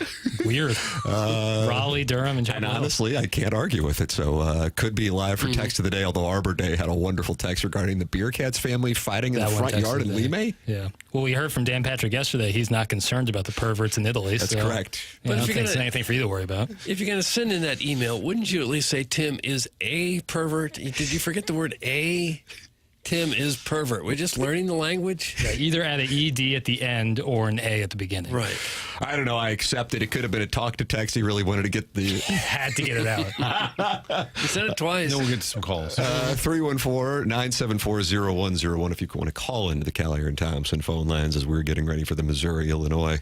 They're not playing each other in 2026 because they're going to play each other in December 2025 in the college football playoff. ILL ranked 12th. Missouri sells out its season ticket allotment. And Martin, you're heading down to Columbia today, aren't you? Yeah, a little access with the players, student athletes, we like to call them, Tim. The student athletes are Nice. available. Very much students. They'll be talking today in the South End Zone area. We'll talk to the Tigers. We got a little Mizzou preview show, and I'm putting the Colonel on. This is for our Next Star affiliates, which it honestly goes to like 200 stations. So I'm going to interview the Colonel, State of Mizzou. The quarterback battle, Tim. You guys going to do it at Booch's? Complain about not having fries? That's a good question. Go over to Harpo's, just You sit gonna stop outside. at Booch's? You should. You know what? Actually, I might. You should. I might have a little time for that. Doug Tastins is greatins. A little wax paper for you. I hope the student athletes have enough time away from their chemistry labs to come and do a quick interview with you. Classes haven't started yet. Yeah. Oh, boy, that's a relief. Doug, you sound, I don't know, concerned that they're I not just- getting enough study time. I just wonder if that's even a deal anymore. Students. Because every now and then you used to hear, oh, somebody's academically ineligible. When was the last time you heard that? That's a good question. I didn't go to class. Look at you now. Exactly. Jay Jackson, good thing the Drake Bulldogs are not on the Tiger schedule. That's from Griff 2. Funny. I think that guy's a really big Drake guy, which is, hey, good on him. I'm glad he's got the Bulldogs. I'm ILL all day, and I'm not writing a win at Duke and Penn. First road game of the year is always a test for the lads. That's from Nordique, a hockey elephant. I like this Nordique. Do you? Yeah. Because you like Duke against Illinois in that game? No, I can commiserate with him that every game is a roller coaster ride. Wait, for Illinois, the Duke game's also at 11 a.m. Those first few certainly can be a roller coaster ride because there's a lot of turnover in college football, and you don't really know what you have until you see it playing. Oh, yeah. And you really don't know what you have until like week 2 or 3 when they play a real opponent. Missouri's win total on FanDuel is so low, it freaks me out. So is it 6.5? 6.5 on I've seen it FanDuel. 7.5. 7.5 on Bovada. Okay, because 6.5. 6.5 is... Take that. Well, I certainly would, but it kind of gets into one of those spots, you know, where you go, well, that's a little weird. Right, but I think knowing that we don't really know, A, who the quarterback's going to be, and B, if you do, sorry for now line form there, Doug, but even if you do know who the quarterback is, neither of them have enough tape to really be like, oh, this team's going to be great or this team's going to be really bad. So, I don't know. I mean, if you operate on the premise that you got 3 wins in your first 5 games, which if you don't, you've got all hell breaking loose. Right. Then to get 4 more when you're including games that even if you want to call a touchdown spread, a coin flip, Kansas, South Carolina, and then take your pick of how you view Auburn, Vanderbilt, Mississippi State, Oklahoma, and Arkansas, you know, and going, okay, against Alabama could be incredibly difficult, but who knows? It's at home. Not sure what Auburn's going to be. That's at Auburn. It would strike me as difficult, but the fact that it's as low as 6.5, it just gives me pause. All I know from the people who are around there, and this isn't limited to the Colonel, lot of enthusiasm regarding Sam Horn. Don't know that means he's going to get the job, but at the very least, they certainly have a capable backup, which is usually a mandatory situation. We saw the impact of that last year. I can't pronounce the guy's name, but God Almighty, the wide receiver, anybody want to Ogba or whatever? People go nuts about him. Yeah. Nuts about him.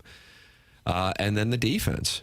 So, I don't know. But like you said, Doug, because of the state of college sports now, the turnover, it's not like you're going, okay, we've seen these guys. We've seen Cook. We've seen Burden to really have a gauge on it. And somebody can perform great in practice and then get in a stadium with 65,000 people screaming, and he's a different player. That happens sometimes, too. Give your thoughts, 314-399-9646. That's how you can text into the program. Air Comfort Service sponsor of the text inbox. You're also welcome to call in Callier and Thompson phone lines, 314-974-0101. And, of course, you can talk it over in the Michelob Ultra YouTube chat with Adam Welly, Lex Luthor, the never-ending wipe, John Scores, and Professor Dumbledore, who is really active in there along with MD 2020, Doug. So you can go in there and talk it over I'll do just here that. on TMA. We have a surprise subtle guest coming in studio at 9 o'clock. Doug and I don't have a clue. A friend is swinging by. Going Joey Vitale, Doug. What do you think about that? For him to swing by, I guess that's not a bad pick. That's where I'm going. Throwing a little action, a small taste on Okay. that. All right. Well, that'd be great if he does. Well, And we got the Design Air Heating and Cooling email today at 10:45, the morning after, at InsideSTL.com. That's the way you can compete here in this competition. Design Air. Martin, it's online at DesignAirService.com. You can count on Design Air Service to come in, fix that air conditioning unit, fix the heating unit, furnace during the wintertime, year-round. Count on Design Air Service, and you know they're going to be around for the next year, the next decade, and beyond. They've been doing this for more than a century now. Family-owned business, and sometimes a successful family-owned business, they'll get sold, and they just keep the name on the side of the business. This is still run by Seth Goldcamp. The whole family has been involved. He's the fourth generation, so it's a great St. Louis success story, and the beneficiary is you. You get great service, and there's no upselling. So whenever you have them come into your home, they'll let you know what needs to be repaired. They don't add on anything else. That's a lot of the added stress you don't need when they start selling you something that you simply don't need. DesignerService.com, that's the website. Book your appointment if you just want to get a checkup. Sometimes that's kind of smart. A little tune-up doesn't hurt to check things out. Book that online. If you're looking for, is it Larry that people are requesting by name now? Yeah, he's a Silver Fox. Yeah, Silver Fox. Silver Fox. You can also do that. Just put it, I'm sure there's a little notes column there. I wonder if other techs are getting jealous of all the play Larry's getting on the show. Yeah, I feel kind of bad. Ask for anybody. It's fine. Okay. Larry's over. He's in demand. But not overrated. No. I'm just saying, it's not fair to. He's going to be overwhelmed. They're all great at Design Air. Find them online at DesignerService.com. There it is. Sponsor of our email today, the morning after at InsideSTL.com. The program's TMA, presented by Brown and Crouppen, 101 ESPN.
Communards Tuesday?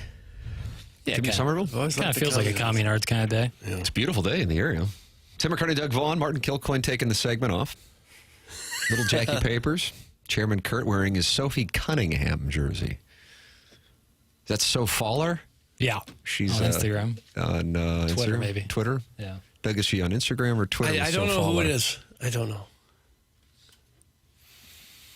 I just don't. I wish I did. Jackson, were you a fan of hers before she entered, check this out, Doug, the cultural zeitgeist? I don't like the word zeitgeist. Big time. I mean, was at Mizzou at the same time as her. She did a ton for her. She was great for the Mizzou women's team. Some call her the mayor of Columbia. She is a Columbia native. Is that right? She's called the mayor of Columbia? Kind of. Like, she was like one of the bigger things in Columbia, you know, because from that area, went to Rockhurst, if I'm not mistaken. Rockhurst, of course, an all-boys school in Kansas City. She would not commute Rockhurst, to. Rockbridge. Slipped the tongue there. And she was great there. She played kicker for the football team, which is pretty incredible. And, yeah, then went to the Phoenix Mercury. So, yeah, I've followed her for a while. She's a Mizzou legend. And Chairman Kurt is paying, don't you say homage or homage? She would do sometimes the early ESPN Plus games that Mizzou basketball would play, like the against some lesser schools, but she would be on the broadcast, and she was great there. Yeah, I before she, the term Doug keeps using, entered the cultural zeitgeist. I never use that. With the Caitlin Clark fever situation. I would have bought stock on her broadcasting potential. She was doing some stuff for the Phoenix Suns when she was with the Mercury. Yep. And I'm like, man, she's got the it factor. She's really good. But now she's... Doug, buy your So Faller stock now. Okay. But I think you're going to be buying it at an all-time high. Should have bought it the second she got traded to the Fever. I see St. Louis product Nafisha Collier leads the league in scoring. Yeah, she's out for the next couple of weeks. 23.5 points a game. Could be the MVP of the league. How about that? You got Matthew Tkachuk, who's on the cover of the EA Sports NHL 26. St. Louis's own, then Nafisa Collier, who might be the MVP. Jason of the Tatum WNBA. just recently on the cover of NBA 2K. NBA champion. Yeah, we've got a lot of people successful other than this show. We're a year or two removed from Max Scherzer being about the best pitcher in Major League Baseball. Tim, St. Louis native. Oh, it had to go there, didn't it? For you, Jackson. You did the right thing. Jeez. You did the right thing. That was a good strike, Martin. That might have gotten your left ear. I should come back a minute later. Call into the program. Collier and Thompson phone lines, 314-974-0101. Chairman Kurt briefed me on who is standing by. Text in 314-399-9646. We are in the Fisher Window and Door Store 8 o'clock hour. That's the Air Comfort Service. Text inbox. And Doug, I'm going to give you Sadie Hawkins here. Okay. Katie Wu was with BK and Ferrario, and she said she needed a few days to process the trade deadline and then gave her opinion, and she was conflicted on it. I enjoyed this soundbite, so I had Jackson put it in the Fun with Audio. You have the original Mike Francesa Giants picnic call that led to a video yesterday with Eli Manning, and an unfortunate situation at Commanders camp that may pay tribute for those of you who remember Rob Fisher and Mike Martz when Rob Fisher made the observation that Trung Candidate and Marshall Faulk were lining up in the backfield together, Doug. Yeah. There is your Fun with Audio, Sadie Hawkins. You got to play Sadie Hawkins with the phone lines in the 7 o'clock hour. Now you get to do it with Jackson's Fun with Audio in the Fisher Window and Door Store 8 o'clock hour. I think this is easy. Francesa. You go with Francesa. All right, Jackson, here is the call. It is an all-time classic. Okay. Dan in Warwick, what's up, Dan? Hey, Mike. I just got a question about the Giants. In your years of experience, have you ever seen, how the San Francisco Giants were once the New York Giants? Has there ever been either a franchise to franchise or maybe even player to player get together when San Francisco comes to New York? Like, do they ever say hi, maybe, I don't know, go out to dinner or something? I don't know. What are you talking about? Is there ever any interaction when the San Francisco Giants come to New York or vice versa? The San Francisco Giants come to New York and do what? Have a game, They play against the Mets, and what do you want to happen now? Do the New York Giants ever reach out to them, either the players or the franchises? The football Giants? Yeah, the football Giants. Well, what is the connection between the San Francisco Giants and the football Giants? Well, they used to be in New York, and they got the same name. But they have They have nothing to do with each other, though. There's no connection. They have different ownership. There's no connection between the two teams. I mean, there's no connection in any way between the two teams. They have no relationship. No relationship. Do you think because they're Giants are like brothers or something? That might be the weirdest question I got in a long time. And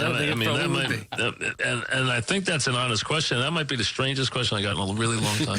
Do we think it was an honest question? I don't think so, of course Mike. not. I know, but his assessment after all he was that, so flummoxed. After all that, he's like, I think it was an honest question. I like how he gets so frustrated at college, and yet he goes along with it forever before he's like, all right, get him out of here after 5 minutes. That's the genius of it. So yesterday, the New York Giants, Doug, you call them the New York Football Giants. I do. Courtesy of Eli Manning, put together a video in which Francesa actually participated, paying tribute. How is this going to play? Nah, it's more of a visual. It's much better visually. It's more of a visual.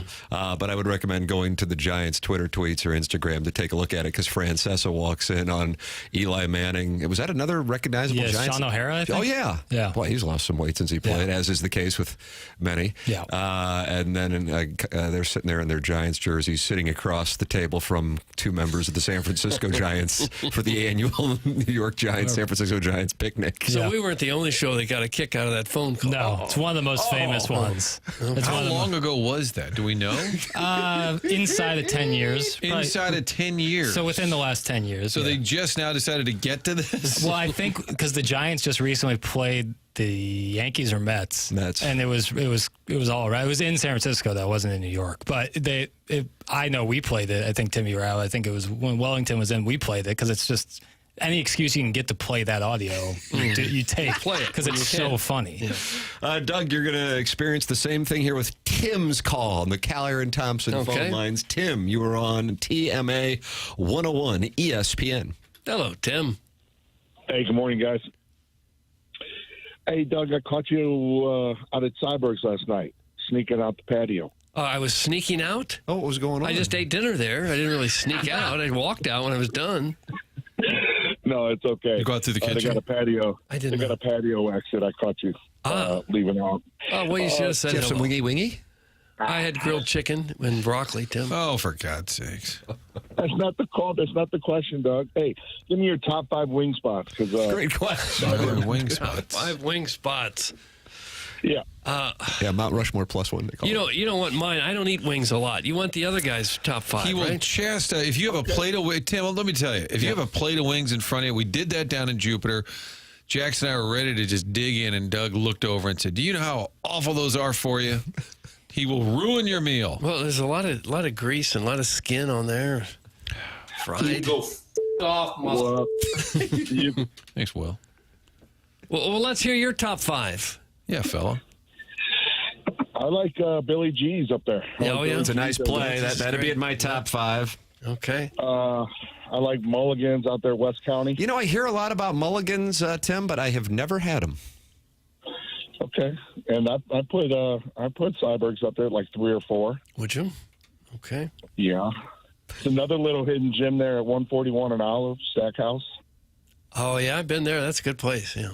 Yeah, and maybe TJ's over there off Vance on Valley Park. Okay. Now, the Stackhouse is just a couple doors down from that Korean massage parlor where Rich School goes singing every now and then.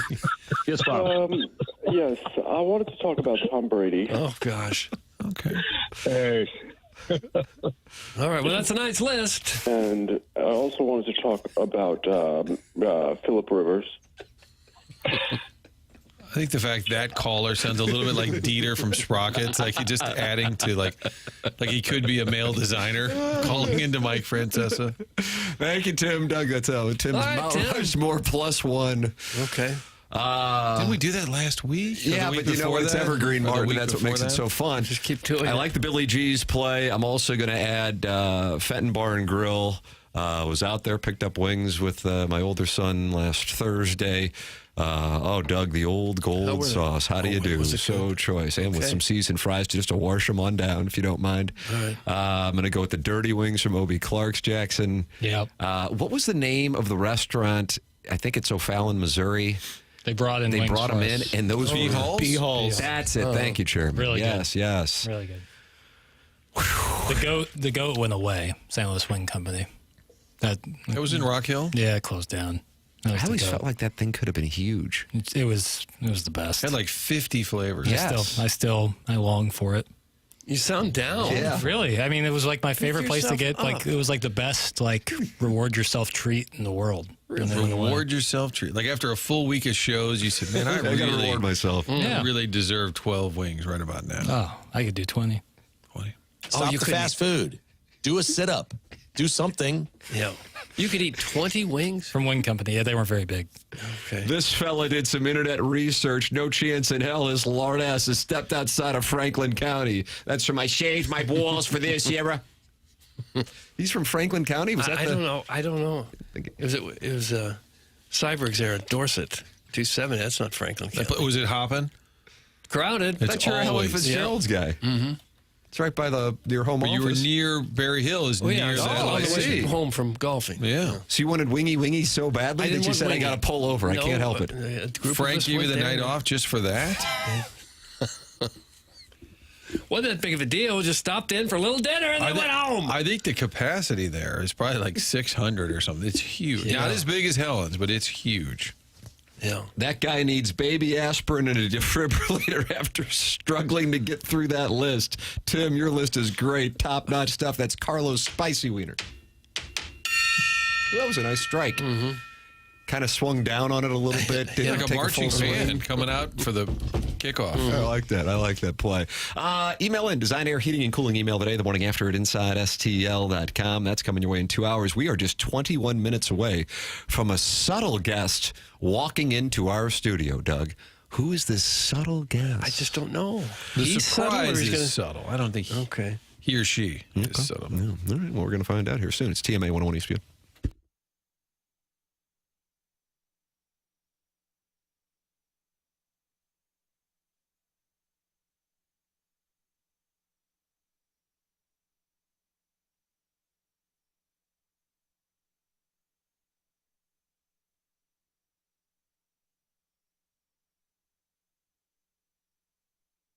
AutoLoanPro.com, that's the website. Go there, pick out your next vehicle, and it doesn't matter what your circumstance, what your situation, they're going to help you get into that vehicle. And they can do it with little to no money down. Also going to work hard to get you the best rates possible. They do that by working with over 50 different lenders. Not vendors, these are lenders that are going to get you the best financing available. It's AutoLoanPro.com. They're part of the Lita family. And when you go to that website, we keep encouraging folks, check it out. There's a free playbook on there. They've created this just for you, and that playbook's going to help you understand how the credit industry works. So download the playbook. You'll get this car this time. Maybe next time around, there's another car you've got in mind. Fix your credit by understanding it better with the free playbook. It's AutoLoanPro.com, working with all those different lenders to get you the best rate possible. Making that large purchase gets complicated, especially if you've had a hiccup. The Auto Loan Pro is going to help you get back on track when you're financing a car. There's only one thing to know. Choose the Auto Loan Pro.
A lot of nards today, Doug.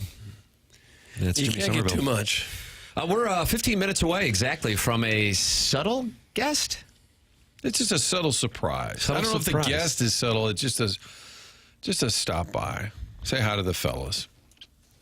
Okay. It's sounding more like Joey Vitale. Oh, you're on Joey Vitale as well. I think so. Well, you're wrong. Oh, wow. Oh. We have initials? No. Okay. By the way, Costas last week, I said, how about I tell him RC? He goes, no, that'll give it away. I'm like, I don't think it would have. And somebody else texted me yesterday that they just went back and listened and said, I can't believe the voice he came up with. It's unbelievable. That's why Jackson and I at the beginning were like, this is unreal. That was on that. There was no way you could ever guess. No. And I'm like, 40 years, network television, award winning. You guys are like, I have no idea. Well, it's just funny. Like Bob Costas comes on TMA and immediately starts doing Elmo voices. Yeah. Like, if it's wild. not Charlie Marlowe, then I'm going to riot. How about Oh, that. Come on. That's from that little slut Tinsel? Doug's dog. That's right. I was wondering what the history was. You had a promiscuous dog named Tinsel. Little slut. Yeah, a little poodle. Mm-hmm. When she was in heat, the Johns would come from all over the neighborhood to do their sniffing. The Johns.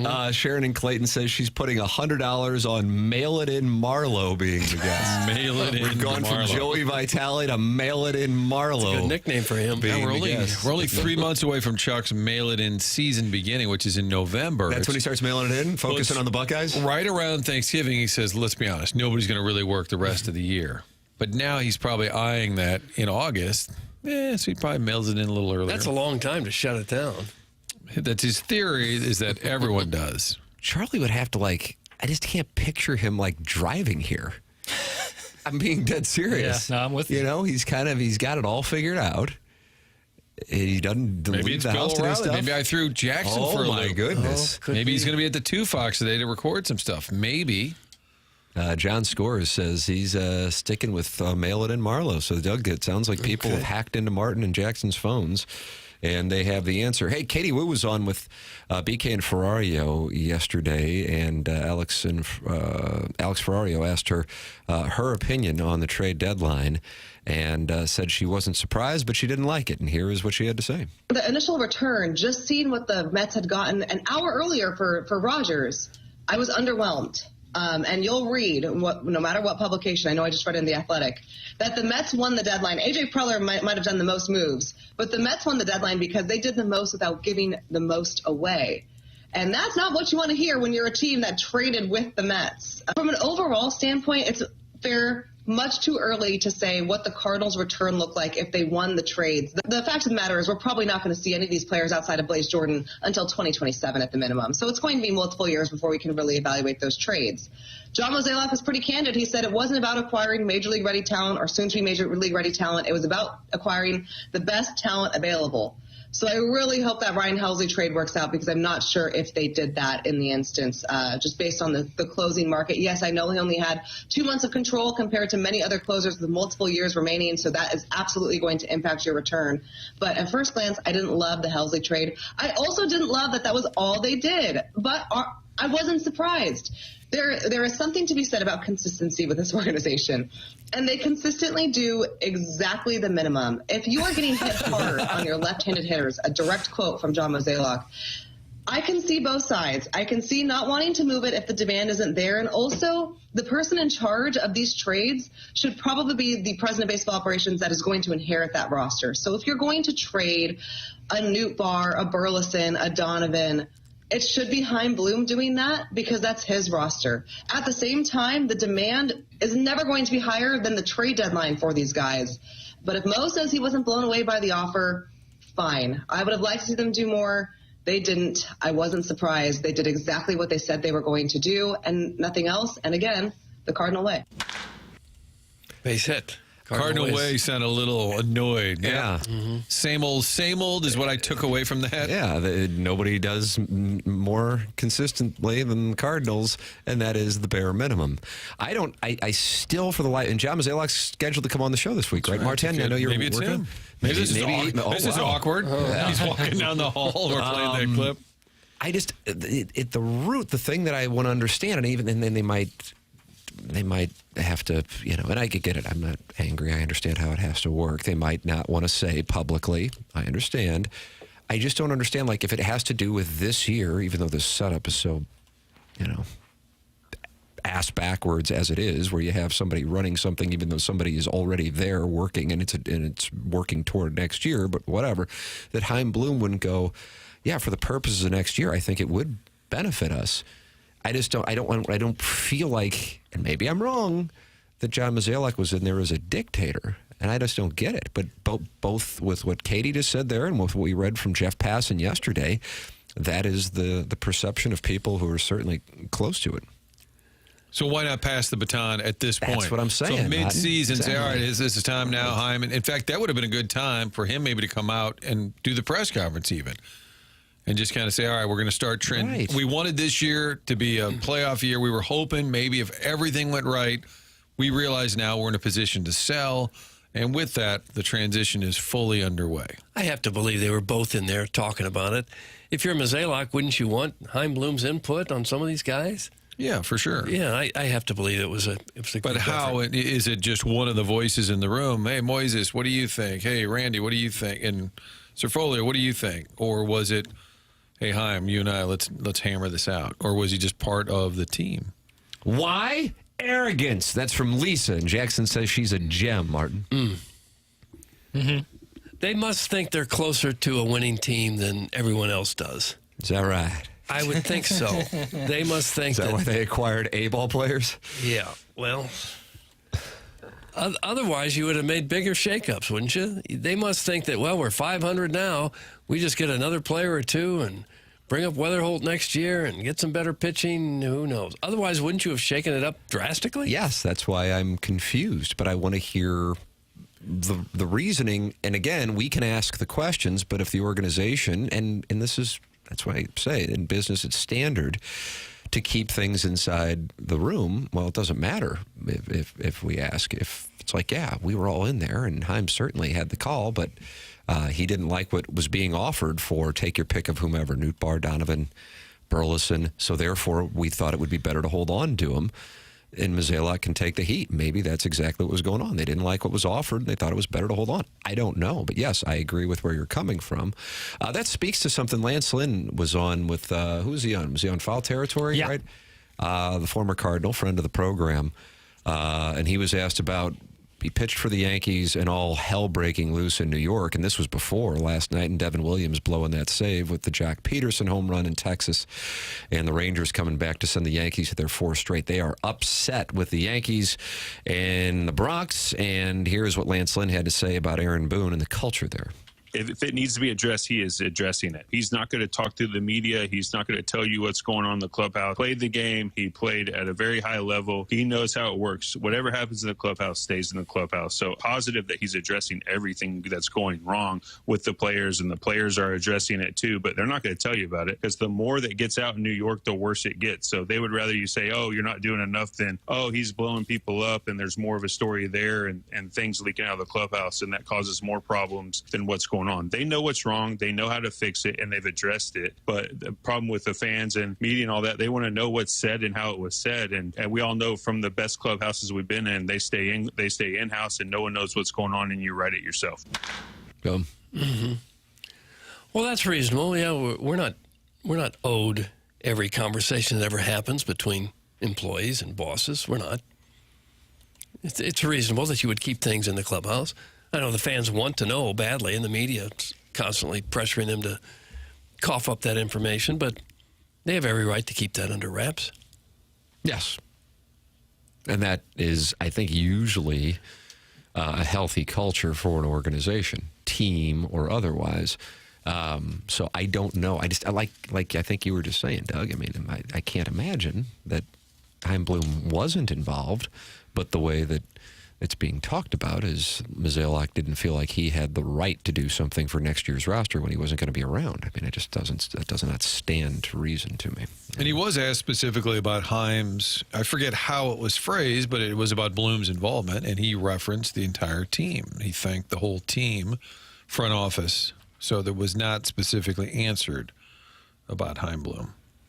All right. I can't wait for his, his first press conference. Season-ending press conference, and this, again, will be up to the Cardinals to kind of message it properly.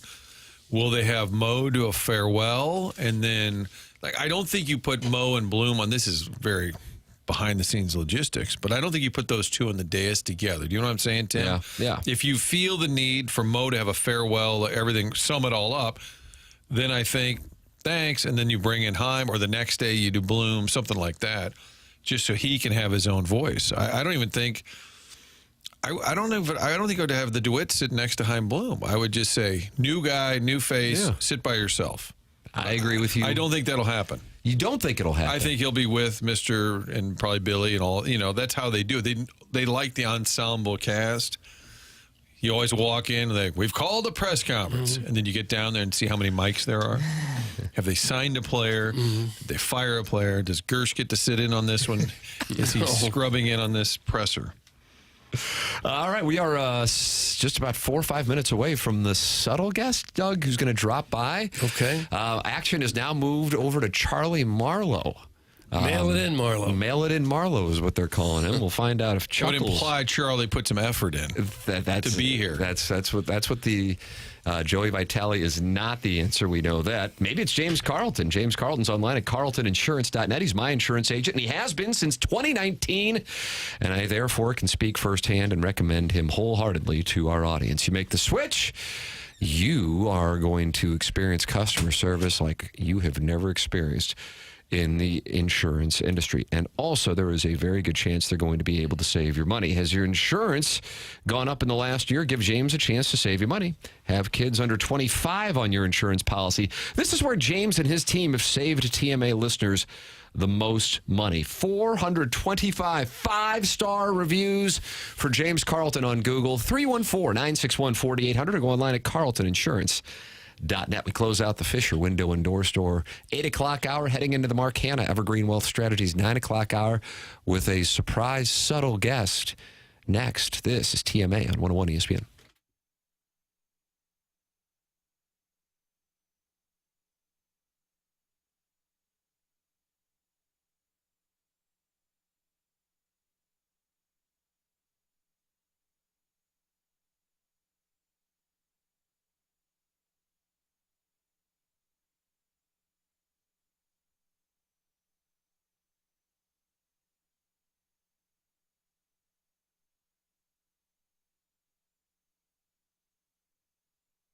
Universal Windows Direct has the opportunity for you to make your home beautiful by utilizing their services. Right now, buy 2 windows and get 2 free, and you'll pay no interest over 5 years. Call Universal Windows Direct at 314-334-2522 for your free in-home estimate today.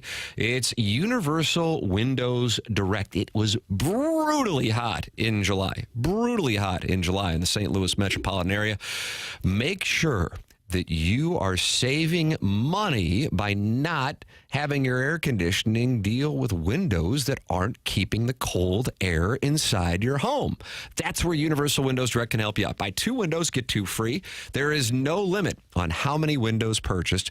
You pay 0 interest over 5 years. Their super spacer technology is energy efficient and built to keep cool air in and hot air out. And once you feel the difference, you'll be saying what I say. I love my windows.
This is Jackson with a Sports Center update brought to you by Saliga Heating and Cooling. Veteran quarterback Teddy Bridgewater is visiting Tampa today and is expected to sign with the Buccaneers. Sources are telling ESPN's Adam Schefter. Teddy Bridgewater is 32 and last suited up for the Detroit Lions. That was another Sports Center update brought to you by Saliga Heating and Cooling, a Daikin heating and air conditioning dealer.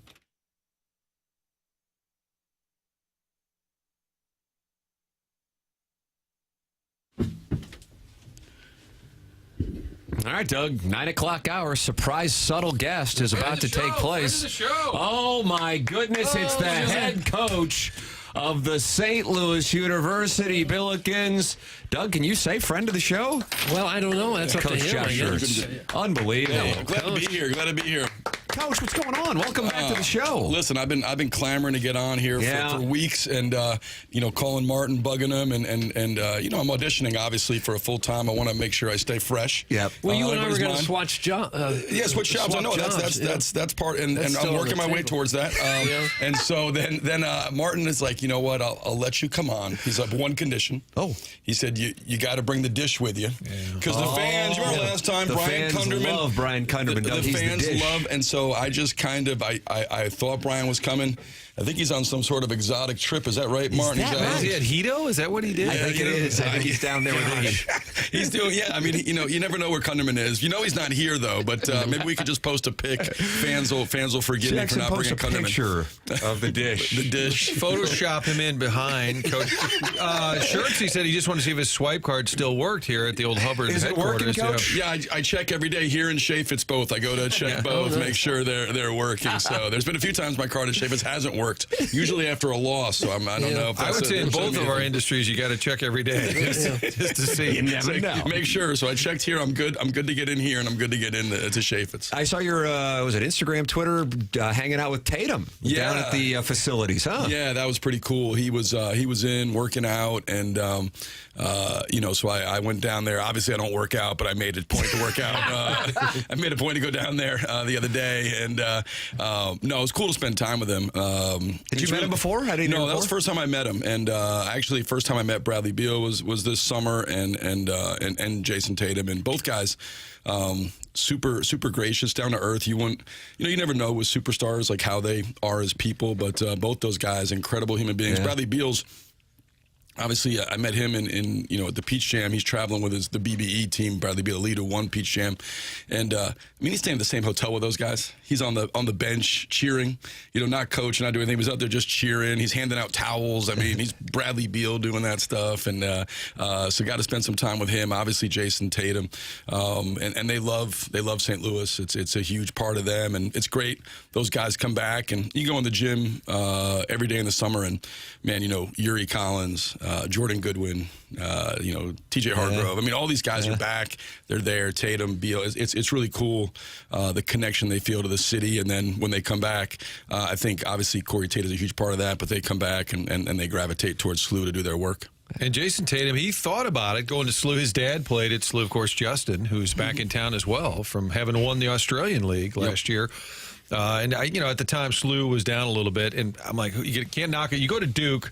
If you I'm sure in your world you want to win every recruiting battle, but sometimes if they pick Duke or Kansas, you go up. Okay, I get it, right? Or you say screw you.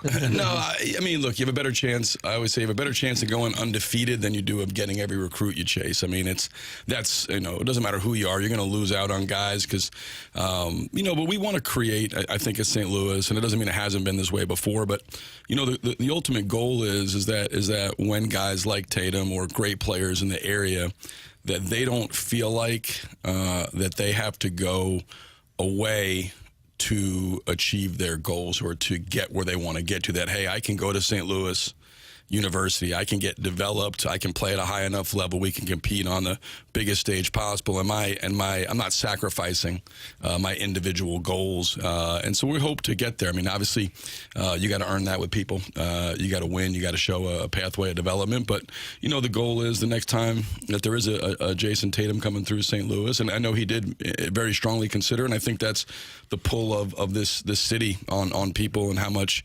being hometown means to them. But I think we want to make sure we're in position to hopefully get across the finish line. But you understand, I mean, everybody has their own priorities in recruiting. What are they looking for? What do they think, is best for them? And you just try to present why you think, you think they're a great fit for you. But on the flip side, with recruiting, it also has to be a great fit for them. It's not just a one-way ticket. It has to be. They certainly have to be what we're looking for, but we have to be what they're looking for as well. That's how the fit is so important both ways.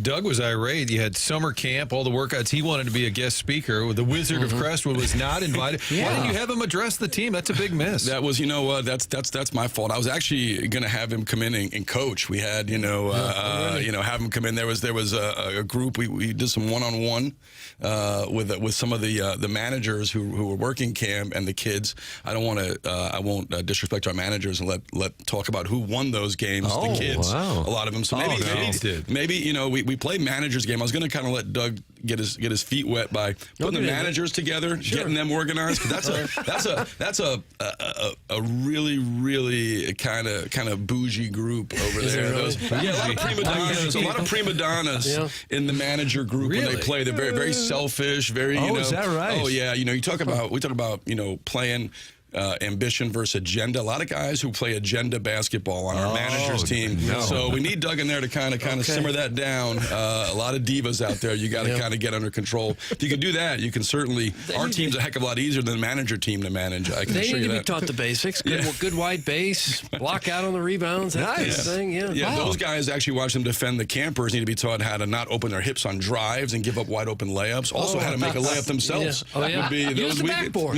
Use the board. That's good coaching. Right there. They just shot it over the board and hit the other side of the backboard, unfortunately. They need coaching. They do. That'd be a great way to get your feet wet.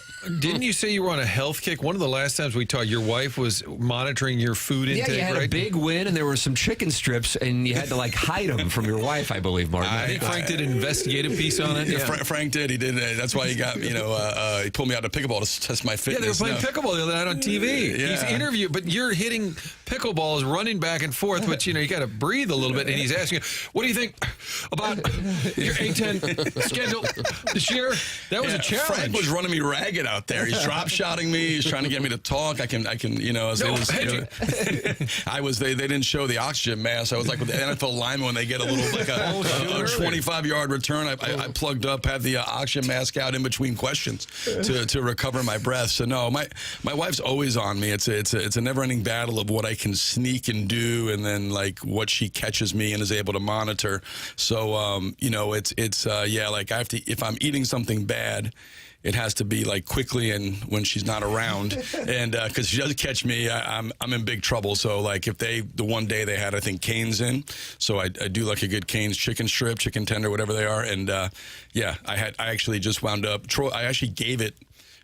Because my wife was around the one time I gave it to Troy Robertson's kids, and Troy was so thankful, I'm so sacrificial. I was like, no, my wife won't let me eat these, and she's here, so it's really nothing to do. It's not like there's any kind of altruism here. It's actually just that I want to eat them, but I'm just handing them over so I don't get in trouble. So Troy thought I was really being like super, giving, what a sacrificial, altruistic human being. It had nothing to do with that. It was just that my wife, I was going to be in big trouble. So You asked for him back 20 minutes later. I had one from the kid. I took one from behind. I just took it and dipped it and ate it before she saw. So they have a training table there, no doubt, for all the athletes, don't they? Can you eat there? Yeah, they do. They have a at the Champions Center.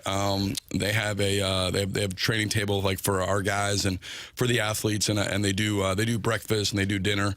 And so it's they do an unbelievable job. Olivia, we got our chefs there that cook for them. It's I wasn't there before the Champions Center.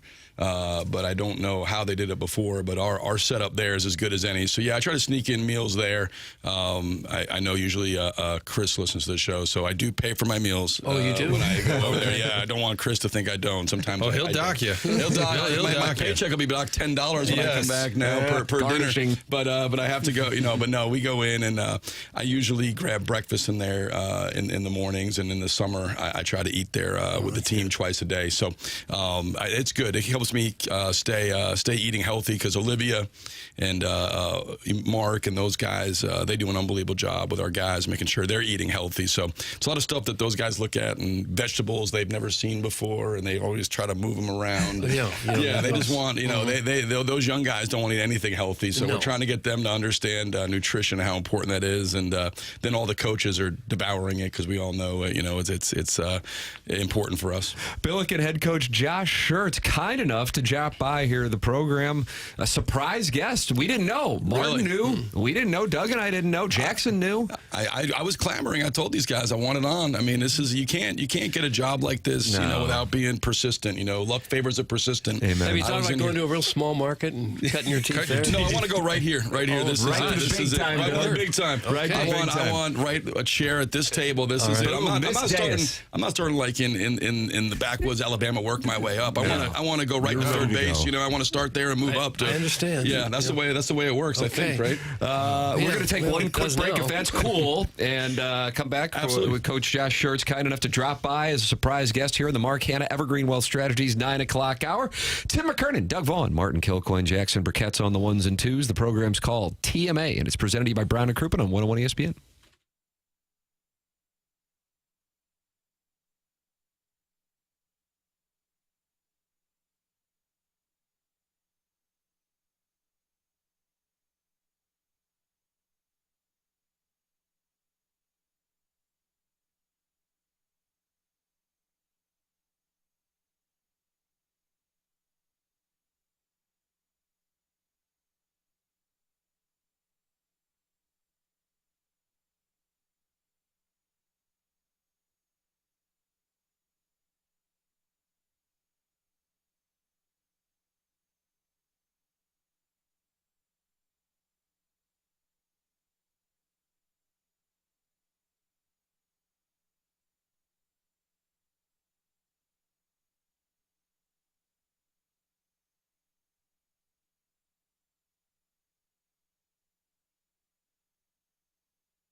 Welcome back. Morning After 101 ESPN. Tim McKernan, Doug Vaughn, Martin Kilcoyne, Jackson Burkett on the ones and twos, and a special surprise guest in studio with us, Billikens head coach Josh Schertz, kind enough to join us here on the program. They're active in that Michelob Ultra YouTube chat. You can see it up there, Coach, on Monitor 1. Yeah, they're in there, and they're talking it over in there. And I saw one of the themes was, man, I feel like the transfer portal has ruined college sports. You have experienced it on the front end, and now you're experiencing it now. How would you respond to fans? Because that's certainly a big topic both for basketball and football. Yeah, I understand it. I guess I get it from both sides. Fan standpoint, there's a lot of, I think enjoyment of watching kids come in, develop, stay 4 or 5 years, building relationships. Even if it's just watching them grow and evolve and knowing who's on your team and there's a loyalty. They feel like there's a loyalty from player to school and fans' loyalty from school and then the players that wear that jersey. And I think there's a lot of good in that. I think when you look at this era where there were a lot of things that were wrong when you look at how student athletes, the balance of power was just a few years ago where, man, if you guys remember, and it's not that long ago, where they couldn't eat sandwiches, they couldn't, they had no food to eat, you couldn't pay for them to go home, you couldn't buy them a meal. I mean, the rules were draconian, and then everybody's making money on the backs of these guys going out or girls going out and performing. So I think that, there was a correction needed, but like a lot of times, sometimes sometimes you overcorrect and the pendulum swings. Man, it was so far against student athletes and in the wrong, and now it's swung so far. And then there's the point that they'll make is that, hey, if I'm not a student athlete, I can transfer as many times as I want and nobody says anything. And if I'm, Joe Smith and I don't play any sport and I want to go from, Missouri to St. Louis to Marquette to Kansas, and I want to transfer every semester, I can, as long as I get into school, I can transfer every semester. And, well, that's true. I think there's probably got to be some sort of balance, some sort of compromise in. I think the way the rule was where you could transfer once without penalty, and then you could still transfer, but you had to sit a year. I think bringing that back into play would alleviate a lot of things in terms of the portal, NIL. It would make, I think, and I think you should be able to transfer anytime there's a coaching change.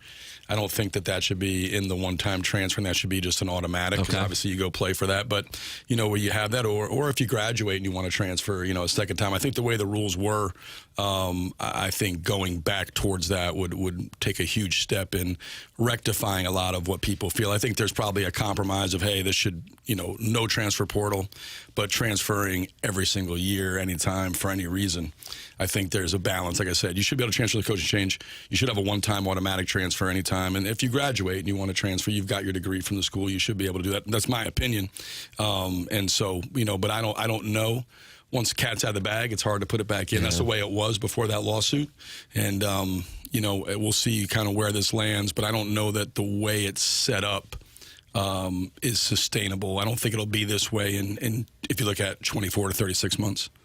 In pro sports, they have tampering rules where you can't contact a player, whatnot. Can any school, like your season ends, and I'm, big time you, can I call Robbie Avila and say, hey, we'll pay you this next year? Can they contact players directly and just start throwing money at them? Well, they do. The way it works in college is that happens way before the end of the season. It actually happens, if we have a good start or a player is playing well early, there will be coaches at Big Time U that through back channels and sometimes directly to the student athletes on social media, but usually through back channels, we'll talk to the high school coach, the AAU coach, somebody connected to father. And say, mother, let him know. Hey, I'm really interested in Martin. He's if he was to leave St. Louis, we would have, whatever, $500,000 or $1 million waiting for him.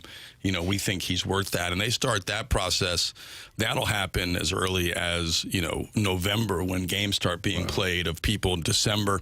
That's why you see a lot of guys by February, guys usually know if they're staying or going and where they're going to because of all the back channeling, all the tampering. And that just kind of sucks for every coach out there. I mean, it makes it brutally hard to do your job because you do have people pulling at people, and it's it's so dependent on the kid in the inner circle. You know, I mean, I won't mention who, but, you know, Robbie came in and showed me, I mean, there was DMs from a coach of a Big 12 school, I mean, directly to him, you know, during the season of, you know, we have, you know, whatever, $1.5 million if you hit the portal. And, I mean, this is directly from an assistant coach to, so, I mean, you Is that illegal or not? It's illegal. That part, that would be illegal, yeah. But, I mean, that would just, it's the same. I mean, I'm sure they were trying to get to Robbie through back channels. It wasn't working. And then, so, hey, I'll just go directly to him and put yourself out there.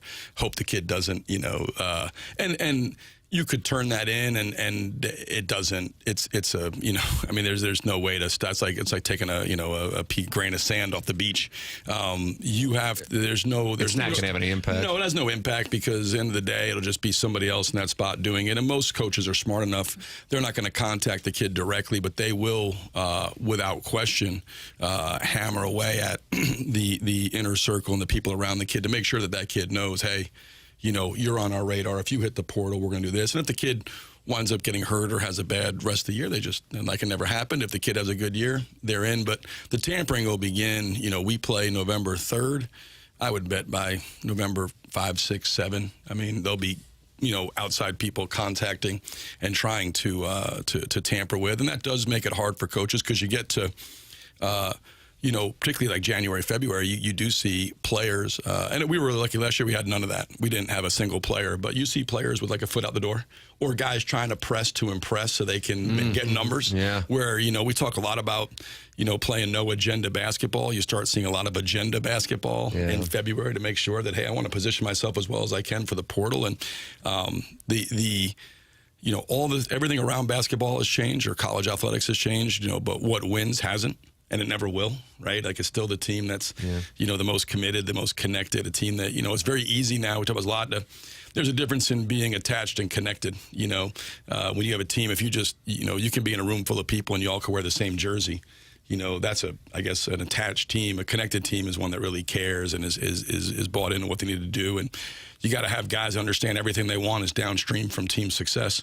But that becomes harder and harder every year to convey. Do all coaches want the tournament to expand? I hope they don't, but I feel like every coach, why not increase the chances we can get in? I think that coaches would like the tournament to expand for a lot of reasons. One is, from a percentage standpoint, college basketball has either the lowest or one of the lowest percentages of teams that actually participate in the postseason. We have 364 teams. 68 get in, 300 don't, 296, right? So, like, when you look at it from a percentage standpoint of what every other sport in college athletics does, basketball is at the very lowest end of percentage of teams that actually get to participate in the postseason. The other aspect, as these super conferences have, you know, been put together, is the pathway for a team not in the Power Four is not impossible, but it's become, your margin for error is nothing. Absolutely nothing. I was talking about this with Randy Bennett at St. Mary's, you know, former Billiken, and Randy, they've done a great job there. He's like, we've gotten in the, you know, into the NCAA tournament the last 2 years. He said, because we've gone 31-3 in conference in a league with Gonzaga and San Francisco and Santa Clara and those teams. He goes, now, you know, and his point was, is it harder to go 16-2 in the West Coast Conference or 5-13 in the SEC? Now, people will debate that, right, you know, but it is, they have, the way the scheduling works, you know, high majors really are not going to put themselves out there to schedule anybody outside of other high majors and quad fours. The opportunities to play high majors are almost non-existent. They do everything they can to, which is what they should do, protect themselves and maximize their own bids. People are like, well, why doesn't Missouri play St. Louis?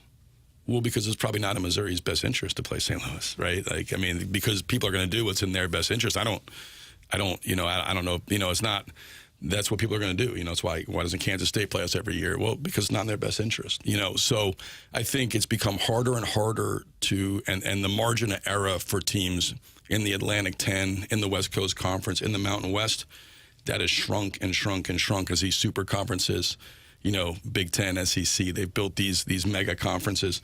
those are absorbing the bids. And so you have to be, you look at Dayton last year. Dayton had about as good a non-conference schedule as you could possibly have in the Atlantic 10. They beat UConn by 20. They lose at the buzzer to North Carolina by 2 or 3 to, I think, or 4 to Iowa State. They lose to Cincinnati. They beat Marquette, who was, sorry. It's hard to bring up bad memories. Right there. Martin, they beat Northwestern. And then, they go lose 2 games in the conference, and everybody's like, oh, they're out. They have no chance. I mean, the margin for error is so incredibly small. And again, it goes back to, is it hard to go 15-3 or 16-2 in the A-10 or 5-13 or 6-12 in the SEC? In my opinion, much harder in the A-10 to do that than it is to go the other way.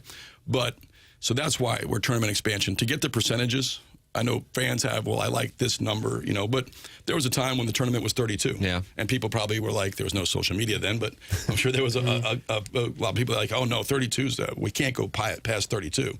And then it got to 64. Well, 64 is the perfect number. Could never, well, now it was 60. Okay, 68, we'll do that. Do I think it needs to be 128? No. Do I think, 76 makes sense? Will all 8 of those teams be mid-majors? No. Or non-power 4s? No. Maybe 1, maybe 2, maybe in 1 year 3.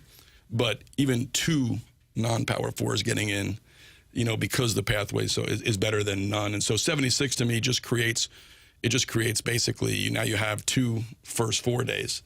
And, it doesn't change the format of the tournament. It just makes 2 first 4 days, and that would get you, 16 teams, and then you'd basically go into 64. So that's the number you would like in this moment is 76? 76 to me would make. And they just announced yesterday that it's not happening this year. Right, and the numbers on the table, if they did expand, would be 72 or 76. And so I think that's what you're looking at in expansion, if they expand. And I'm not saying that they will. Like I said, for me, I think in our situation, I think it makes sense because I think it would open up opportunities, and opportunities are getting harder and harder. I don't think they're going to get easier. I think where it is now, with MTEs going away next year, now you don't have to play MTEs. So those are like the events like the Maui Invitational and Charleston and Myrtle Beach where you get these high majors on neutrals. Well, now you don't have to play those anymore. So now, you may see high majors say, hey, we're not doing any. So where do you get those opportunities? I want to ask you, I recall asking you about this a few months ago. You were in the middle of the season, but Rick Pitino was on with Mike Krzyzewski, and he not only called for expansion to the Big East, he specifically said St. Louis University, Dayton, and then Memphis. And then Memphis was offering the Big 12, like, what, $250 million to get in, and the Big 12 didn't put them in. Is that something that would be appealing? I think so. I mean, it does, the opportunity to compete at the highest level, certainly is appealing. We have to be appealing to them. It's kind of like recruiting. It certainly appeals to us. We have to be what they're looking for. But I think at St. Louis, I can't speak to the other places, but we have everything you need to be a Big East school. We have the peers in terms of Jesuit schools, private schools, schools that basketball is a priority. I think our facilities are up to standard in terms of what the Big East would want. We have an incredible media market, sports town. Our location, fits. I think we check a lot of boxes, and at the end of the day, I think we have and are developing here as we go the infrastructure and resources to compete on a national level, and so I think we have certainly, if they look to expand, I think what they need now we have to do is, we got to control what we can, which is try to, win as many games as we can, be as attractive as we can, and hope that when expansion comes, because it's not just winning. If that was the case, they take anybody. But I think the other things, the resources, the infrastructure, facilities, the market, the city, the location, all that stuff matters. We have all those things, so now it's on us to make sure that we're attractive, because they go, man, this is a basketball program that could help, raise our profile or fits in congruently with, the Xaviers, the Creighton, the Marquettes, the Villanovas, the Georgetowns, the other schools that are very, we consider, peer schools. Do those resources include all the NIL money you need to compete for the top candidates, or would you like Tim and Martin to start donating a little bit more. Well, yeah, I would like Tim and Martin both to donate more. Yeah, I think they got to come through. I noticed you left yourself out. Well, I'm a Did you dirt see farmer. that? Doug didn't mention himself. You know, I'm a dirt farmer. Golfing and eating wings last night. I was slaving away in front of a camera. I wondered if Coach is offended that Jackson has a standing offer from Coach Gates, scholarship offer, and in fact, Coach Gates this spring said, "Let's go." Get off the pot. Yeah. Do we have a standing SLU offer to compete against your Mizzou? Wow. So what is he? I got to know what the offer is. He just scholarship, just scholarship to be on the squad, and he's kind of an agenda guy. He's a big agenda guy. He's a big agenda guy. Jackson. He didn't promise any clock though, so if you can give me some tick, Does he like that? If you give me some tick? I'm a ball player, man. Yeah, that's good. See, then that's always in recruiting. I think normally I tell guys like, man, I can't promise you playing time or role. I promise culture and work environment and opportunity. But for you, yeah, I think we just throw that out the window. No agenda basketball over here. Heavy. Well, Martin said heavy agenda basketball. He said you're a heavy agenda player. No, I swing the rock. You do? He makes invisible plays, Martin. Swing the rock. His jumper's not very wet. Wrong. This group seems to feel like high volume, high agenda. But yeah, we'll go with it. You got to offer. We'll challenge that number 2. We can weigh that against Coach Gates' offer for sure. Ed Underwood just texted. He wants in. Unbelievable, this guy. He's the gem of the class of 26. That's it. He is the gem. He is the gem. So, no, the NIL piece, I think, is, we're improving. Where we were when I got here in 24, we had a long way to go. Made some strides last year, and I think we've made another, really significant jump. Probably the most important thing now, isn't it? Because everybody wants to get paid. It is the most important thing because not because you have to have the most, but because there has to be, when you have good players, a mutual commitment to those players, and the market value is, people can debate all till your market value is what somebody's willing to pay you. Right? I mean, at the end of the day, that's what your market value is. What is somebody is willing to pay you. So, whether people debate how much the guys should get paid, as long as people are willing to pay them whatever, that's your market value. I think there has to be a mutual commitment from, the players to St. Louis and from the university to the players. Because if we're just every year recycling an entire team in and out on an annual basis, to me, that's not a way that we could be successful. If you're going to do that, you have to have bottomless resources. You got to be able to say, hey, we can pay $20 million for our team, and I can go give these 4 guys, $3 million apiece, and I give this guy $1.5 million, this guy, and I can go basically buy a team. Then I got to make sure that the chemistry is right and the pieces fit together, all that stuff. We're not in that situation. So for us, I've said this often, for us to do what we want to do here at St. Louis, which is to build a sustainable program. We've talked about this a lot. St. Louis has had appearances, right, on the national stage. Oh, yeah. Coach Majerus, Coach Cruz, Coach Ford. I mean, they've had appearances. There's a difference in an appearance and an arrival. When you arrive, you're there on an every year basis. You can count that you're there. We've had appearances. To go from appearances to arrivals, we have to have continuity. We got to be able not just to recruit really good players. We got to be able to retain those really good players we recruit. And there's a lot that goes into that. We got to do a great job with the culture. We got to do a great job with relationships. We got to win games. Players want all that stuff. We got to give them a first-class experience. But we have to have the financial wherewithal to be competitive. And then the players have to think and have ownership in it and say, hey, okay, I might be able to make more money at X, but you always sleep better in a house that you built. And if they have ownership of that, then we'll be able to retain those guys. And that's our pathway at St. Louis to competing at the highest of levels where you can compete on the national stage for Final Fours and beyond. Can't ask for much more than that. Coach Josh Schertz, kind enough to drop by here as a surprise. Last week's surprise guest was Bob Costas, so I mean... Talk about an upgrade. Man, Martin, you really, A lot of New York elements to this. There is. Yeah, John Hamm was in New York when he called it as a surprise guest. Guys. Yeah, this is it. This is it. This New York is City West. That's right. We're New York West here. Coach Josh Schertz on TMA in studio. Always great to see you and always great to talk it over. Thanks, and I think Doug is looking forward to swapping jobs with you. So you guys can work that out. This is the perfect time in this NIL area, Doug. You can take over. I'll sit here, and then I can just critique what you're doing. Okay. I'll get him in. I'll give him some tick. Coach Josh Schertz with us here on TMA. Coach, thanks so much, man. Appreciate it, guys. Thanks for having me on. We'll take a break, come back with more TMA 101 ESPN.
Welcome back. It is the morning after 101 ESPN. Mark Hanna, Evergreen Wealth Strategies, 9 o'clock hour. The program presented to you here on 101 and the TMA YouTube channel by Brown and Crouppen. And Doug, look who's on your right.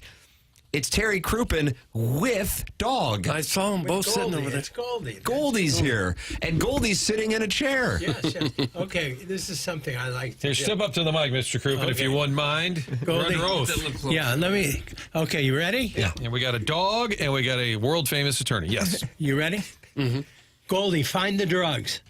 Oh, boy. It's going to get uncomfortable around here. We're all clean here. Oh, she's on the move. We got Oh, wait, she's sniffing. Martin. Those are antibiotics. At my age. They help me think clearer. Yeah, the only thing she's looking for is Tylenol PM or something like that. I got plenty of that going on over here. Oh, my goodness. This is the dog that's in the commercial now. She is. Goldie's a star. A star. Look at her eyelashes. Check out the eyelashes. They're 2 inches long. Yeah. Yeah, she's a good dog. How old is Goldie, Terry? 4. 4. And the problem is, why do parrots live to be 80? And dogs live to turtles be 50? too. Yeah, you know turtles. what I mean? It's not fair, you're saying.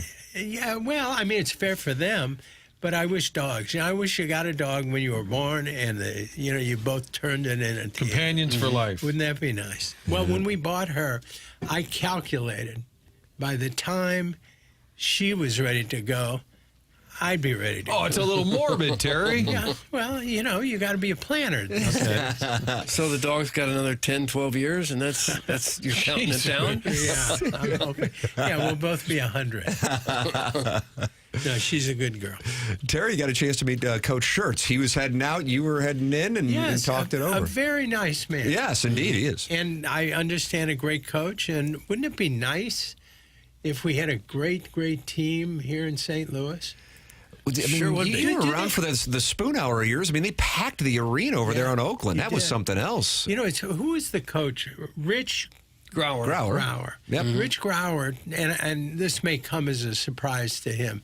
Rich ended up, after he coached, being a teacher at Clayton High School. Mm-hmm. Well, my son was a bit of a prankster in high school, and he got one of the first remote-controlled watches where you could control the television.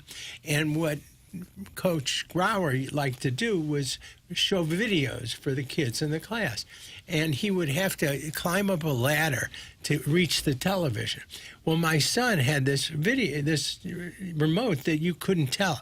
And so he would climb up the ladder, get the play, get it going, come down, and all of a sudden my son would turn it off. But he had no idea that none of us had any idea that there was such a thing as a watch. And he said, how did that happen?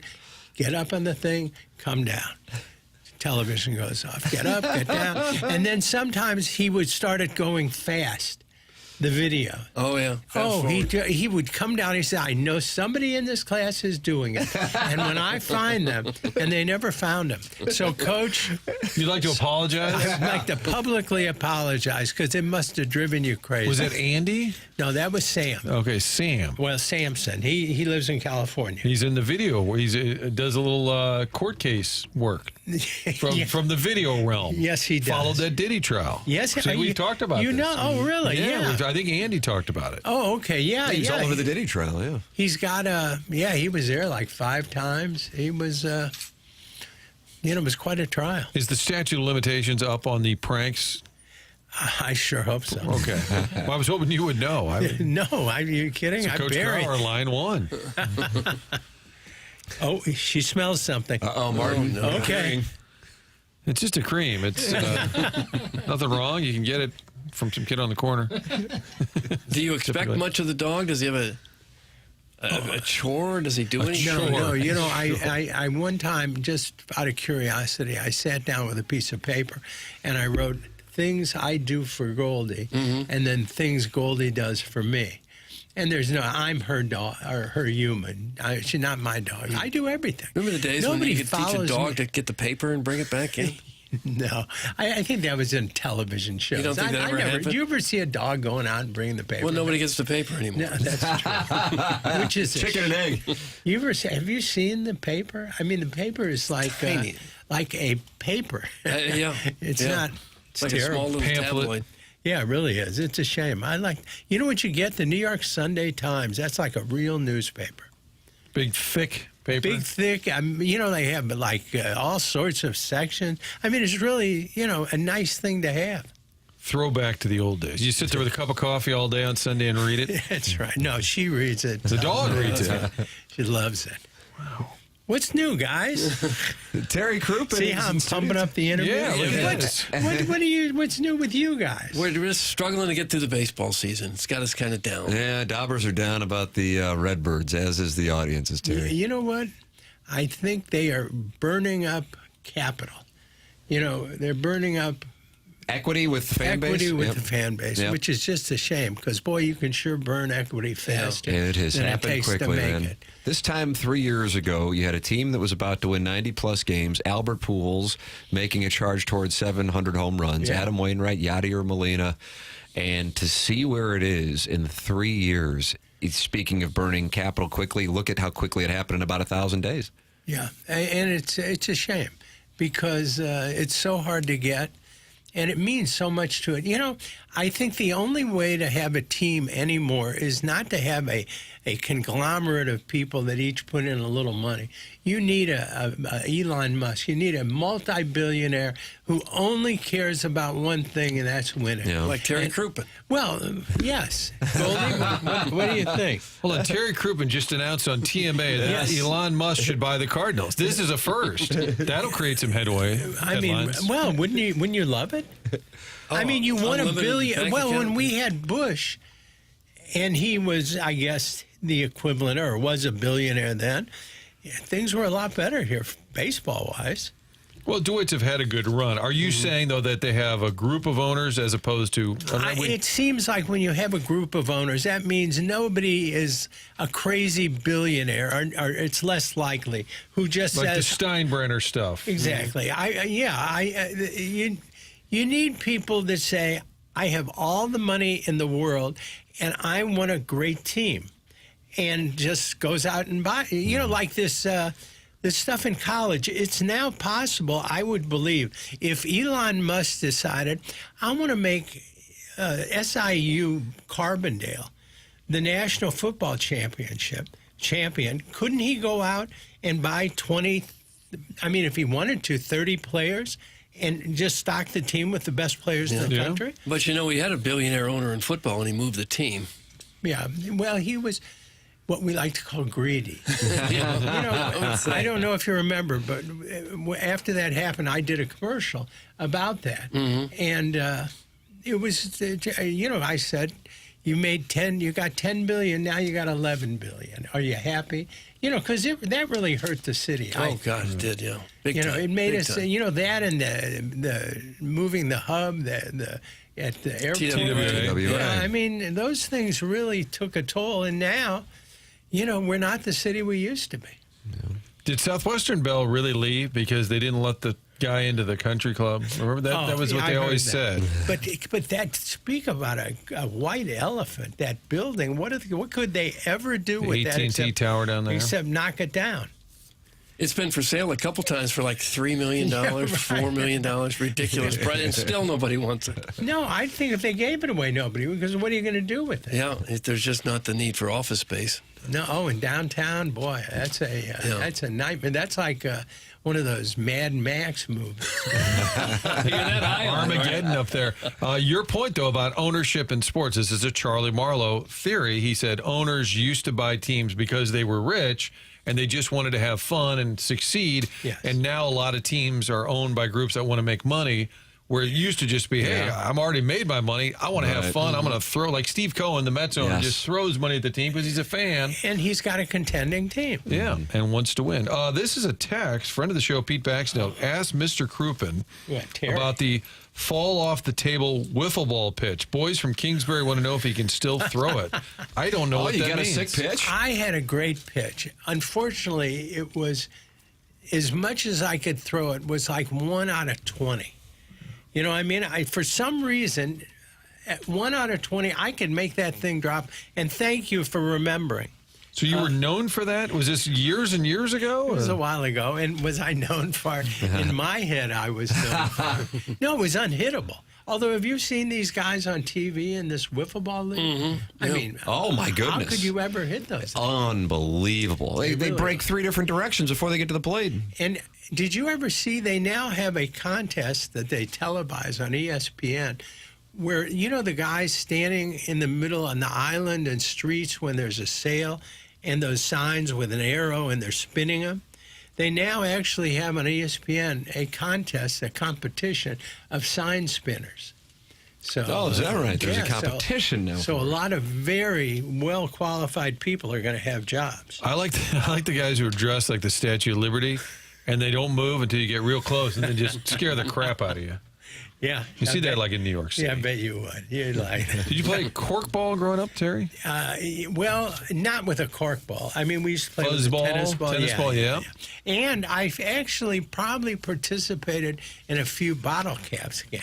You ever do that? No. You could, Yeah, you throw the bottle cap and try to hit it with a corkball bat. Exactly, Yeah. exactly. That's hard to hit. And If you can hit that, you can hit baseball. That's right. They all went to the major leagues. I'm sure they did. Yeah. Good. Terry Crouppen, Well, what Brown else is Crouppen new, bringing in Goldie. And bringing in gold, I'd like to say. Yeah, right there with us here on 101 ESPN. What's on your docket today? What do you got next? I feel like a little relaxation. Maybe you and Goldie will sit and talk. We will, but we're going to go walk at the mall. Okay. I lead Can you bring the dog in the mall or no? Yeah, she's a service dog. Oh, okay. So she can go anywhere. She's got the right papers. Try to keep us out. No, she's the best. Try to keep us out. Who's watching Ed Herman today? You're watching Goldie. Who's watching Ed Herman? You know something? Have you seen his new picture that he uses for everything? No. He went out and got the most flattering photographer in America. I mean, I saw it and I thought, well, that is Ed Herman, I think. But it's the most flattering picture that I've ever seen. It will make you want to hire that guy. Oh, is that right? Oh, no, I mean, AI can really spruce a guy up. Oh, I did that once. We were doing a billboard, and they sent me to a professional photographer. And after the pictures were taken, he said, sit down. We'll Photoshop it. And this is like 15 years ago before. And he'd look at he had the picture on, and he'd say, you have a little chip in your tooth. You want me to take it out? I said, yeah, sure. Yeah, why not? He said, huh. He said, look at your nose. And I said, yeah, what now? What's the... And he said, you want it to be a little narrower? And I said, sure. And he takes a pen and he makes it narrower. And then he said, your eyes are a little beady. You close your eyes. He said, I'll fix it. Anyway, he does it. And what he ends up with is what you, in your mind, on your best day, think you might look like. And I said, yeah, that looks great. And because I thought that's how I always looked, I said, but I don't think it's much different. And he said, oh. He presses a button, and the original picture comes back, which means my head, blows up, my cheeks puff out, my hairline recedes further. No, you ought to do that. I'm going to do that. Sounds depressing. Yeah. You see, you think I'm just saying this about Ed's picture. But look it up. Can we get a copy of this? Yeah, I'm looking right now. Ed's glamour shot. Is that taken, Jackson, on the text inbox? In the strictest sense of the word, it's Ed's glamour shot. Yeah, which doesn't mean Ed is an ugly man. He's not. But boy, this was the greatest picture of all time. I feel like Ed will come next week to defend his own honor. Right? Well, you watch the picture, and when he comes next week... Is this it for there? No, that's not it. Okay. The one on the Brown and Crouppen website is not it? No. Okay, all right. It's for his personal use. I'm on the look I'm at on the hunt for him. this image. Where is it? Oh, how did he do this? He's taken it down just in case I might say something. Is he wearing a gold? Is he wearing a gold chain with an unbunbud shirt? Yeah, no, he's wearing that Elvis gold lame suit. Okay. No, can you just look up where would it be? On his Facebook account. Anyway, look at it, and when he gets here, grill him a little. Okay. File that away, Jackson. Clip and save. Terry Crouppen, Brown and Crouppen, presenting sponsor of the program along with Goldie. Terry, always good to talk it over and see you. Thank you so much for coming in. My pleasure. There he is. That's Terry Crouppen with us here on TMA. We'll take a break, come back with more on 101 ESPN.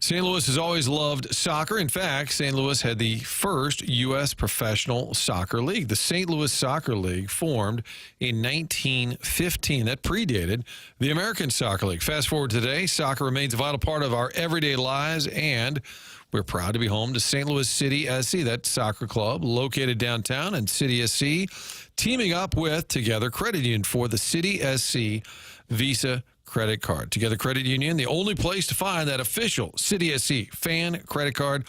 Special perks, express entry on match day, free My City Plus membership. That's a $50 value alone. Priority access to single game match tickets, limited edition drops, city cashback rewards. All of this for getting the City SC credit card. Exclusive access to monthly giveaways, field passes, city kits, club tickets, much more. Get all of this when you get the City SC credit card. The only place to do it, Together Credit Union. Stop by any of the 14 branches around town or go online, togethercu.org. Don't wait. Sign up today and show your support for St. Louis City SC. Visit Together CU for full terms, details. Together Credit Union is federally insured by the NCUA.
This is Jackson with the Sports Center update, driven by Johnny Wandoff Chevrolet and Johnny Wandoff Autoplex. Cardinals win in L.A. last night, taking on the Dodgers again tonight with a 9:10 p.m. first pitch. Miles Michaelis on the mound for the Cardinals. That was another Sports Center update, driven by Johnny Wandoff Chevrolet and Johnny Wandoff Autoplex. See them at wandoff.com. Chevy, together we drive. Are you kidding me?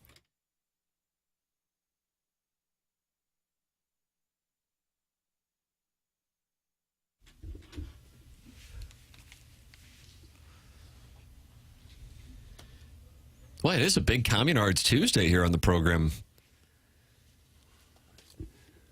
Martin, you're still here. Onboarding delayed today. Yeah, we got a little backed up there, 9 o'clock. A lot of traffic in the building. It was great. There was a band 2 doors down. In the Casey Studios? I think maybe the Arts. There was like 20 band members. At least I tripped over a saxophone out there. Doug did trip over a saxophone. Mm-hmm. But, today Heim is going to do a little TED Talk during the onboarding. It's called... Nice. He, in fact, put it together. I think it's a PowerPoint. He said, having power but not having power. That's today's presentation. It's TMA 101 ESPN. The show is presented to you by Brown and Crouppen. Jackson came up with a wonderful segment called So What'd Your Grandma Think? On Balloon Party. I think it's what put Balloon Party on the map. And, Doug, we had that happen yesterday. Now, you may recall, boy, Martin, I guess it was 24 years ago, the Rams drafted trunk candidate because they didn't have a running back. 25 years ago. 25 years ago. Well, they had Marshall Faulk. Huh? Other than that. Oh. They liked that video of him racing the car. I think that's what it was. So they picked a trunk candidate in the first round, and it worked out. But Rob Fisher, who was working at KFNS at the time, asked Mike Martz in the post-practice media session about his observation of seeing candidate and Falk in the backfield. And some of you might go, in practice, and some might go, well, is that a big deal?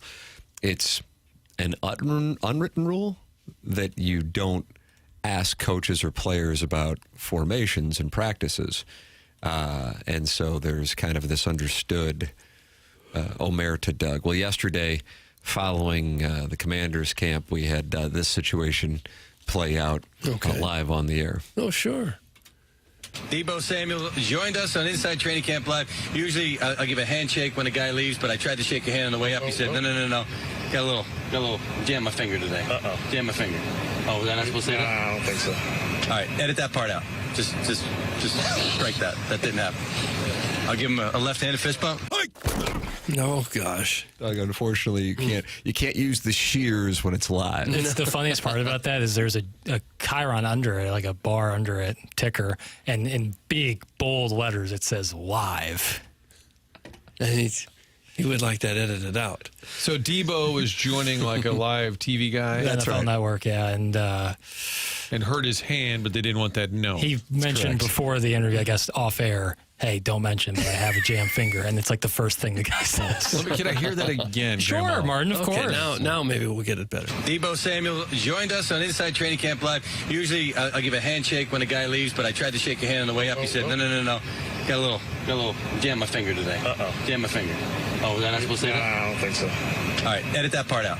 Just strike that. That didn't happen. I'll give him a left-handed fist bump. No, gosh. Deebo didn't seem very pleased by if it. he said, don't bring it up. It's tough. They've got weeks before regular season game. You guys want the what your grandma think intro, just for fun? Wouldn't mind it. For sure. Sometimes the media asks bad questions, like... Congratulations. Congratulations. I lost.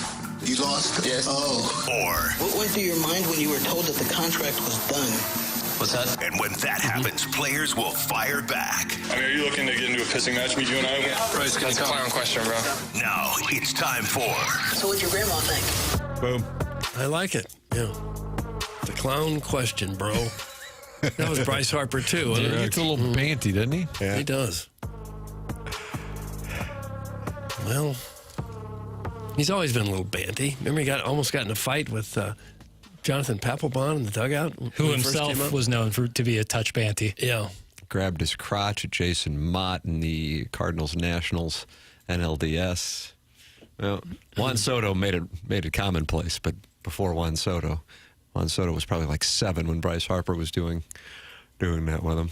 You never did that at St. Gabe's, did you? Well, I didn't get to play. Oh. So Even if I were CYC doing it on ball? the bench, people might wonder what I was doing. Oh. CYC ball, they kept you on the pine? No, my God.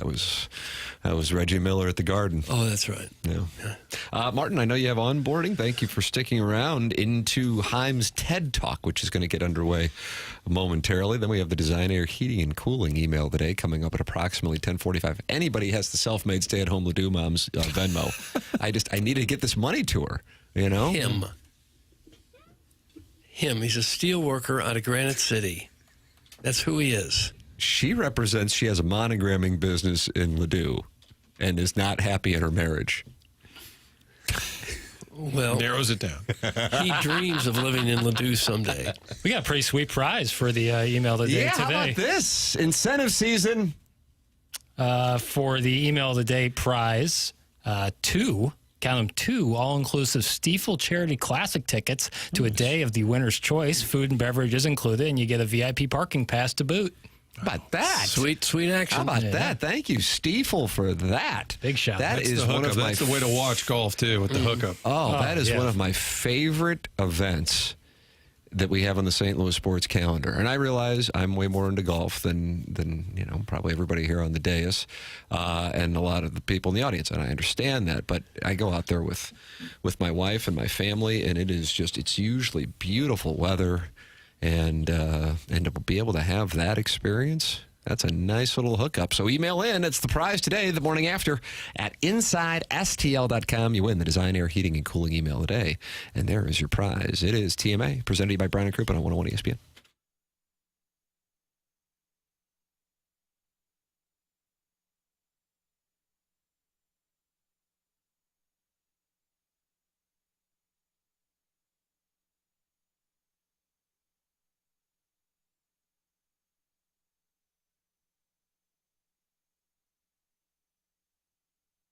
Aesthetic Design and Build is online at aestheticdesignandbuild.com.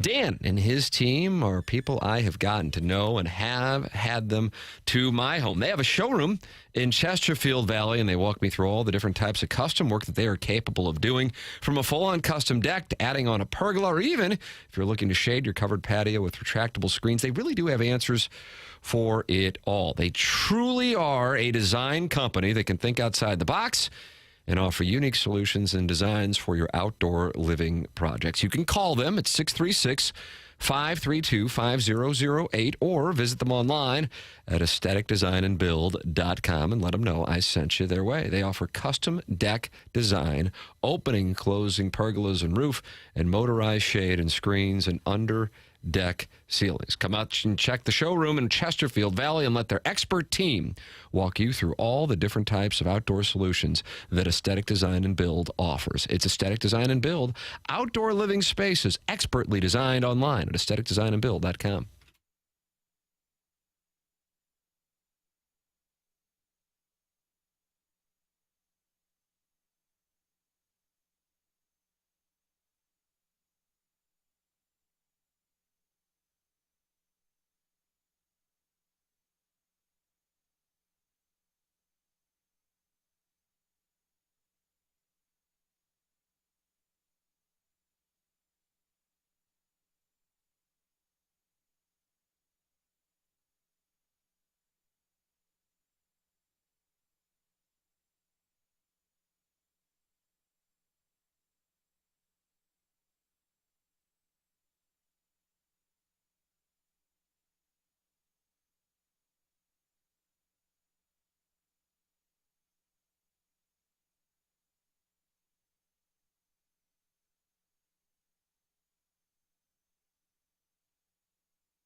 Strangers at sea. It kind of did the baritone there. Yeah, I like it.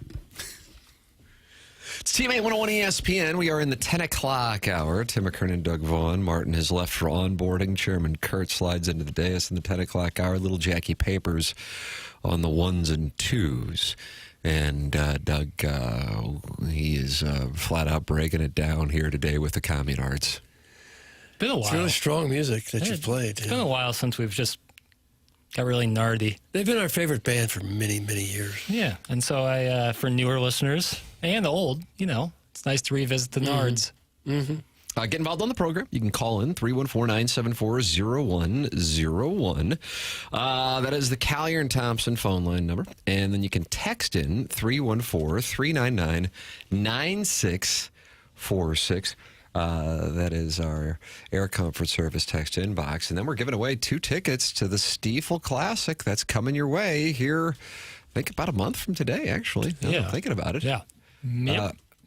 It's exactly a month from today. How about that? And that is the prize for the Design Air Heating and Cooling email of the day. And it's also VIP parking and the suite, the whole shooting match. Email in the morning after at InsideSTL.com. I will take the $50.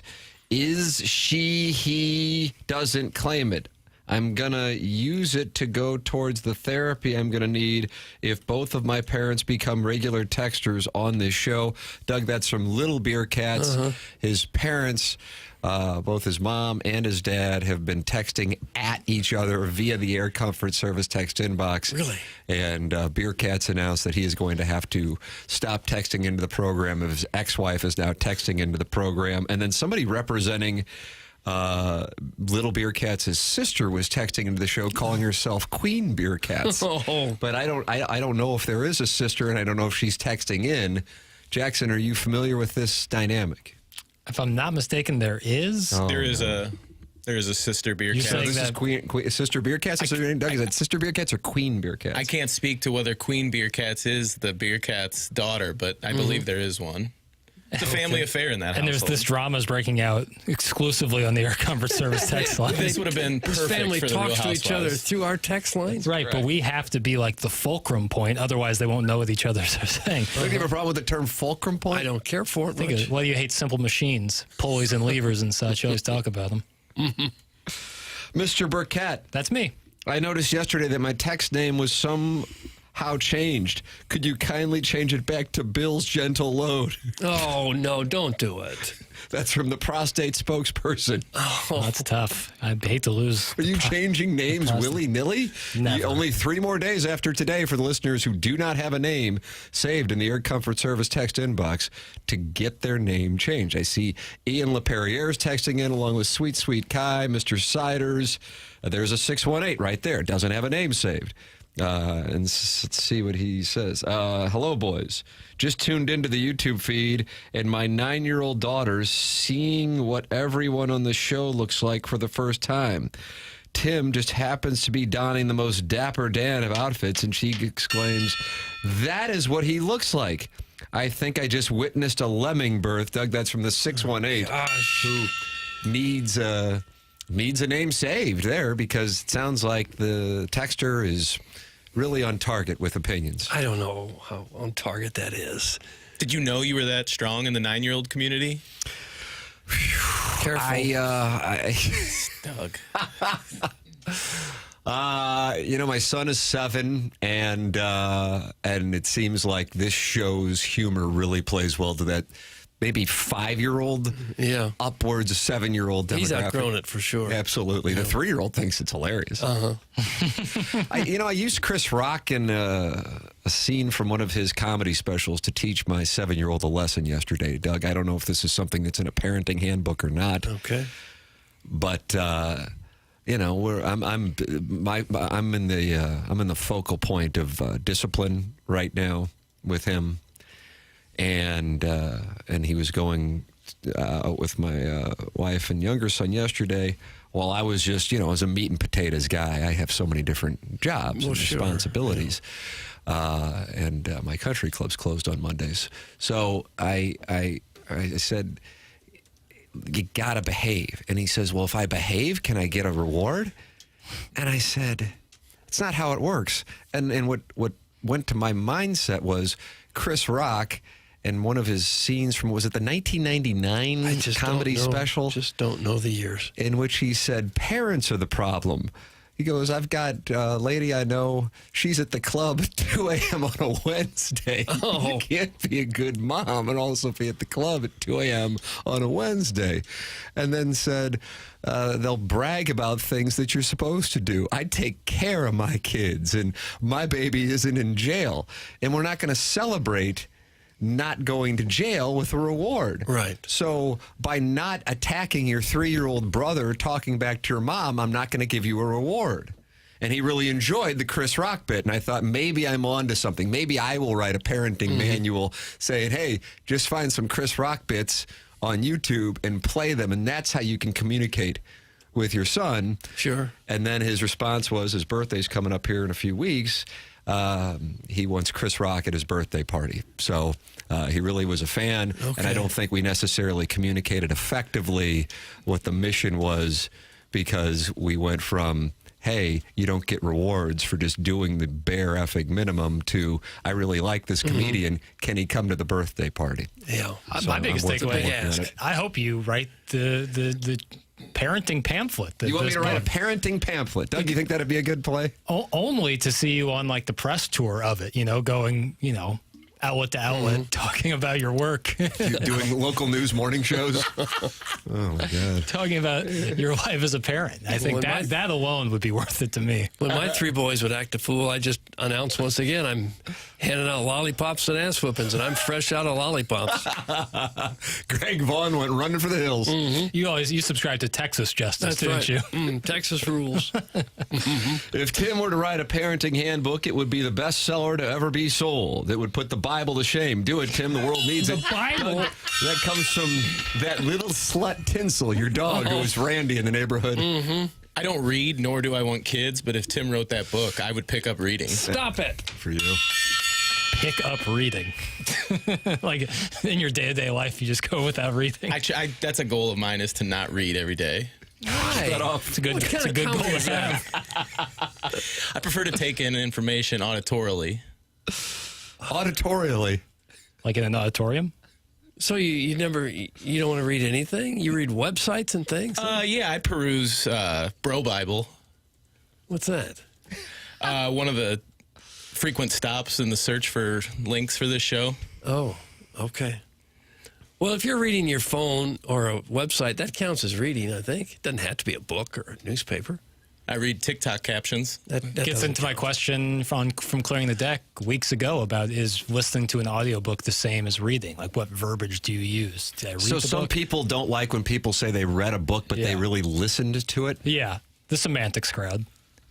So this is like a thing? Is this like a social media thing? I don't know. I've kind of experienced this IRL in real life. I've kind Doug, of do you have a problem with that IRL thing? Well, because somebody I knew was like, I listened to it on audiobook, and then later in the conversation was like, when I was reading, I was like, well, hold on now. So you're the problem. Well, I was like, let's be specific here. You were listening. I know I couldn't, like, if I were to try to listen to an audiobook, I would not retain the information is that right? as if I read God, it. I love it. I'm a visual guy. I need to see it, and I like holding the paperback. But I know that, listen, I'm not saying that the person isn't consuming the information, but to say you've read it, I think is a little bit misleading. Someone read it to you. Essentially, yes. Mm-hmm. I love it. Certainly that's how I think that's how access the content of the written word, is via the spoken word. Does that sound better, Doug? That was well said. Can you imagine him voicing his auditorially? Stop this lemonading. That was well said. In a vacuum, It was well said in a vacuum. Independent of who said it, it's just a well said sentence. Okay. I enjoy it. Oof. I think I'm on Dave Grohl's book right now, actually, now that I'm opening. Is that a new one? The Storyteller. Is that a new biography? I don't think so. I think he's kind of gone dark. I was going to say. Situation, I believe, is what it's being called by counsel. I was curious to see if said situation would be addressed in this book, but if it's new. Doug, said situation. Why are we talking like this? We're meat and potato people. Yeah, that's exactly right. You're right. I'll downshift here. Okay, thank you. I listened to the QFTA podcast this past weekend, so did I read a book? Thanks. That's from the 314. No. I believe it was called the State of the Union, MLB edition. Yeah. Yeah, how's it going? You can always email in for QFTA, by the way. T. McKernan at InsideSTL.com. Anything goes. Questions, comments, erotic stories, hate mail, TMCKERNAN at InsideSTL.com. Guys, I don't listen to this show. I just read the YouTube transcript after the show so I can be acceptable to Jackson. That's from FestusHotelDeals.com. That's a very funny text, but I'm going to take that. It is Apple Podcasts is starting doing like a transcript of every show on their platform, which is super helpful when tracking old stuff. Because if it's said anywhere within the show, then you can kind of search it. It is now searchable in the database. Doug, I want to read the transcripts of Foot Fetish Fridays. Oh, for heaven's sake. Think how good that would be. Hey, how are you, honey? Yeah, that's usually. Guys, can we please just block the whole Hoosier inbred family that is the Beer Cats family? That's from Mr. Siders. He wants Beer Cats, Lady Beer Cats, Little Beer Cats, TMA Listener of the Month, July 2025, and now Queen Beer Cats, who apparently is real, all blocked from the Air Comfort Service. This is the first time hearing about charges of inbreeding. How do you feel about your feet? Well, I just had some work done on my arthritis. That didn't bother me, did it? One of my favorite drops. Got the Design Air Heating and Cooling email of the day coming up, giving away the Stiefel tickets, VIP parking pass as well. Email in the morning after at InsideSTL.com. This is TMA 101 ESPN.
Nards. It's TMA 101 ESPN.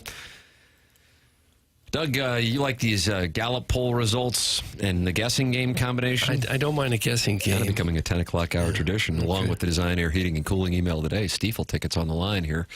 Stiefel Classic tickets on the line. And you better get these things when you can in 2025 because, maybe next year, perhaps the biggest name in the game is in St. Louis for the event. Retief. Tiger. In addition to Retief. The Goose and the Tiger. You think Tiger might come here? That'd be fun. Wouldn't that be something else? Wouldn't that be something else? Maybe you can drop by the studio and just say hey. And then the following year, me and Tiger paired together. Oh, that'd be... Him paired with you, not you with him. Yeah, I know. And then I would do what Rocco Mediate did and wear red and black playing against him. Tiger really enjoyed that when they did that Monday for the U.S. Open. Doug, here it is. Sports Illustrated's got it. The 25 best college football teams of the past 25 years. We are 25% of the way through the 21st century. The 25 best college football teams of the last. I got to give you all of them? If you want to win, Alabama, number one, Alabama. No. Specific. Thank you. The years. Oh, I don't know the years, Tim. Well, how are we supposed to? Well, I can't do it. I don't remember the years. Got to do show prep, man. I hate to tend to this on the air, but this is a show prep dictated program and always has been. If you don't do show prep, you don't last 2 decades. I'll do a Scared Straight program for Sports Talk Radio. Show prep equals success. Okay. Well, how about that LSU team that won a couple years ago? There you go. 2019. What year? 2019, was it? Yes, that's correct. 2019, the number 2, right there. See, you can do this. You can do this. I can't do it. I don't remember the years. I Joe don't. Burrow, Jamar Chase, Justin Jefferson. I think it's the best team I've ever seen. 2019 Best LSU. offense, for sure. I mean, just an absolute skull pounding when they would take the field. 2019 LSU. So you're on this, okay? Okay. What do you think you got? I even needed help with the 2019. I won't know any others. I thought we were talking in general. Larry Coker. Miami. There you go. Okay, but I don't know the year. 2001 Hurricanes. That's right. Doug, you've been removed by Chairman Kurtz. Well, yeah, you play the game. I can't do it. 2001 Miami. I'd still put 2019 LSU. I think the 2001 Miami one gets maybe more attention because they didn't wind up winning the national championship. That's my theory on it. So it kind of becomes this glamorous. Right. I remember reading Miami had a team. I don't know exactly what the year was, but they took the team picture, and 43 of their players made it to the NFL. The 2001 team, 38 players were drafted in the NFL. God, plus America. They allowed 9.4 points per game, 45 takeaways. Only one of their 12 wins was by single digits. They beat 5 ranked opponents by an average of 32.8 opponents. They were so good. Rookie head coach Larry Coker just had to keep from screwing it up. The 2019 LSU team was the ultimate offensive juggernaut. No FBS team has ever scored more than the Tigers' 726 points, which averaged out to 48.4 per game over a perfect 15-0 season. Heisman Trophy winner Joe Burrow's 60 touchdown passes and 202 pass efficiency rating were both FBS records at the time, and his 6,039 yards of total offense remains the single-season record. Receivers Jamar Chase and Justin Jefferson combined for 38 touchdown catches, signaling the superstar NFL talents they would become. 2019 LSU. Yeah, Clyde Edwards-Helaire, too, toting the rock. He was really good at that time. With the developments in AI and computer technology, you'd have to think that they could probably run some simulations if 2019 LSU played 01 Miami, because that would be like the ultimate game. Yeah, right there. agreed. Under 10 points a game, under 10 points a game for the 01 Hurricanes, and then Joe Burrow throwing 60 touchdown passes in 1 year. It's crazy. It's crazy. 5 a game? Yeah. Yeah. Auburn is back-to-back at number 20 and number 21. The 21 ranking is the Cam Newton team. Yeah. But you just have a billion Alabamas. One that I think might be a little strange is Boise State, the 2006 Boise State team. Sakes. Statue of Liberty, Doug. Yeah, I remember the play. And it is, of course, referenced in the little blurb, Doug. I would have put the 2007 Missouri Tigers in there. They did not get the nod. Damn. Were the 05 Longhorns on the list? They're in there along with the 05 USC Trojans. Yeah. A lot of Ohio State, a lot of Bama, a lot of Florida. Michigan 2023 is the lone representative. And then a lot of Georgia. And some Clemson. Dabo, Jackson. Okay. And who made this little list? Sports Illustrated. Pat Forty, Okay. right? Pat Forty's list? Yeah. I don't know. I'm exhausted by it, really. Well, don't be so... I don't know the years. You love college pigskin, though. I do, yeah. I'm so excited for the season. I can just feel my mood getting better as it gets closer and closer. Really? Yeah. Go Tigers. Then you got season ducats. Mm-hmm. Still trying to figure out if I'm going to make any of the road trips, but I should be at all the home games. Which one are you eyeballing? Probably looking at Wardam. That one. I wouldn't mind going to Norman. I've never been to Norman. I'd be curious on that. Because I've not heard the best things about Norman, Oklahoma. Oh, really? What's going on? Just kind of boring. I've heard that about a lot of Big 12 campuses. Not a lot there. It's right outside Oklahoma City, though. Okay, all right. I heard Stillwater really has nothing going on. Oklahoma State. Yeah, going after Ricky Fowler. In the middle of nowhere. Oh, I like Oklahoma. Mike Gundy, probably best hair of any college How old coach is he? ever. 40? No. Well, he was. Well, he was in the video. But he's probably... So that was 2007, so he's 58. Mike Gundy is 57. He turns 58. So he was a liar. He turns 58 next week. So he wasn't a liar. Okay. God, his hair is... It looks better as he's aged. Man. I would worry going on road trips to some of these places where the towns aren't real big that you're not going to be able to find a place to stay. Usually the way my father and I do it is we'll stay on the outskirts a little bit, and neither one of us drink, so like it doesn't matter if we're getting back after the game. Yeah. We can make a 45-minute drive and get away from the commotion like a little bit. Roadside motel or something, a hotel. But like the outskirts of some of these smaller college towns are probably pretty... Yeah, and I love my dad to death, but I need to take charge of booking the hotel rooms. Why is that? He doesn't really check reviews. Oh. I got a situation, and maybe this is an opportunity for somebody. I booked the Ritz-Carlton of Columbia, Missouri for Missouri's good home games, which means 4 weekends, Doug. That's Rock Chalk, that's Lenoris, that's Roll Dam, and that's Johnny Manziel and Kevin Sumlin. And for Roll Dam, I'm probably not going to be able to go. So I've got 2 nights for Missouri, Alabama, that Friday and Saturday. However, here's the deal. That was the only one that you had to book and put cash down. And so I don't know if it's the Drury, if they would allow me to go, hey, because they're going to be able to move it. Right, for sure. They'll probably want to penalize you somehow. Well, if I cancel it, I have to pay half. Oh, really? And it's like... Yeah, so that's what they want you to do. Yeah. They'd love you to cancel it. Yeah, and then I guess charge somebody else for the same room.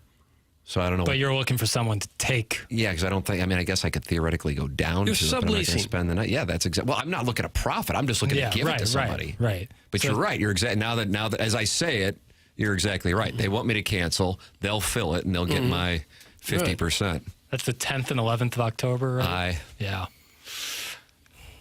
I can't be your Huckleberry on that one, but... Well, I'm sure, like, there'd be people jumping all over it. Oh, for sure. But a friend of mine last year had a room. I can't remember what we went to.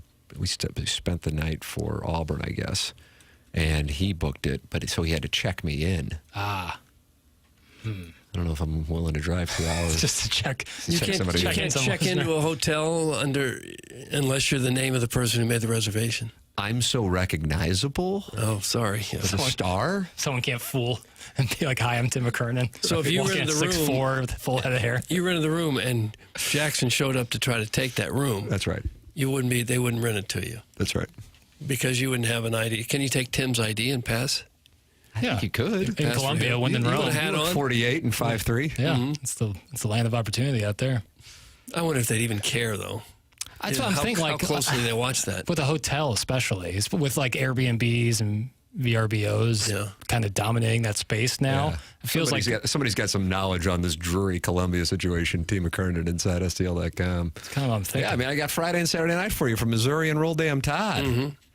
Just sitting there. But I don't think I'm going to be able to go. 11 a.m. kickoff is such a... Let me tell you something, and I want you to look me dead in the eyes here so you can see if you can see my soul and the beauty that it has. If that's a 2:30 or 7 o'clock kickoff, I don't give a damn what's going on at my house. I'm down there. Yeah. Really? 11 o'clock kickoff. Just really off. takes the wind out of SEC things. always taking care of the Blue Bloods when they go on the road against kind of a middle of the pack that could sneak up and get them.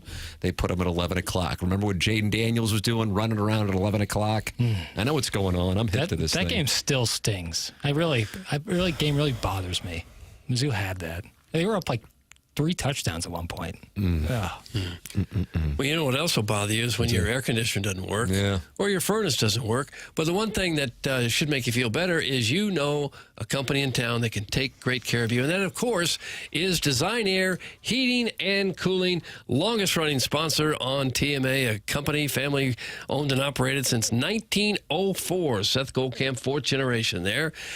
He leads a team that you can truly trust. They value integrity in the work that they do. They got seasoned repairmen, especially that Silver Fox Larry. It is the home of the handsome repairman, you know. At Design Air, they believe in honest work. You'll never be sold something you don't need. Whether you're dealing with the St. Louis cold or the summer heat, they have got your back with dependable service and no-pressure solutions. Visit designairservice.com.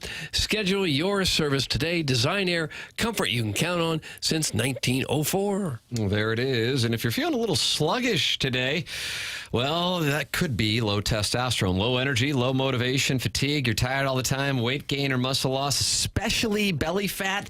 That's a sign of low testosterone. And if you have a lack of focus or mental clarity, Mentality can help you out. Mentality is a local healthcare facility that specializes in helping men feel and perform at their very best. Mentality focuses on free testosterone levels, which many doctors overlook, ensuring your treatment is tailored to your body. Treatments are designed to fit your life, even with a busy schedule. It's fast, easy, and safe. I was in and out after getting tested at Mentality in Chesterfield. Be the dad who can keep up with the kids. Be the husband your spouse knows you can be. It's Mentality. Stop settling for a fraction of your potential. Mentality's New Year offer is your chance to take back control. Visit mentalityhealth.com/radio. Design Air Heating and Cooling email today. Coming up next here on TMA 101 ESPN.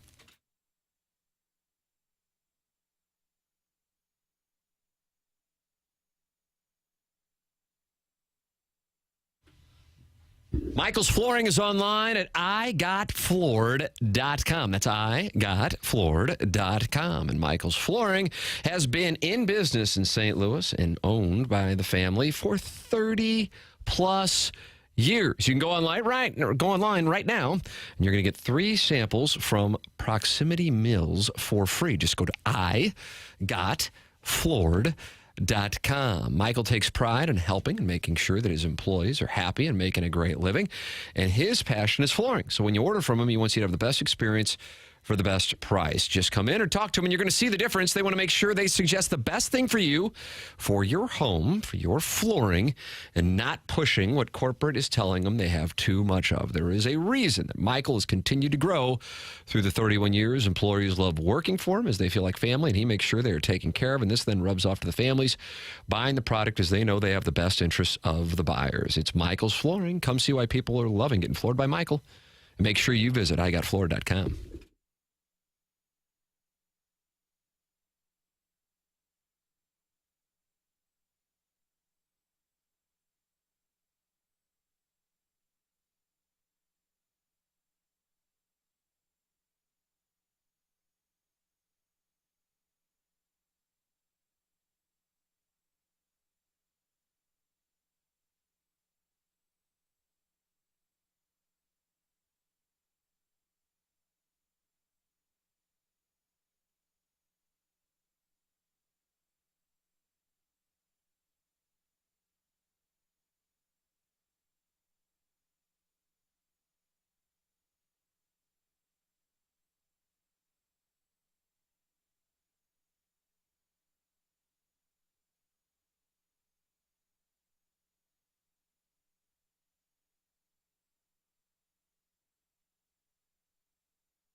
This is Jackson with a SportsCenter update brought to you by Soliga Heating and Cooling.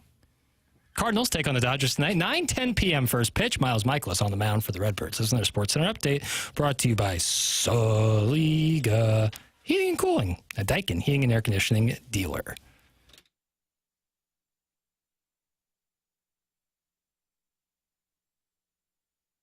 Got this Design Air Heating and Cooling email today coming up right here, and then BK and Ferrario at the top of the hour. 100 West Dental has just built brand new offices on Manchester in Baldwin. Check it out. No phone calls needed to get in to see Dr. Brandon Pryor and his team. Just check the calendar online for availability, and then you book right then and there.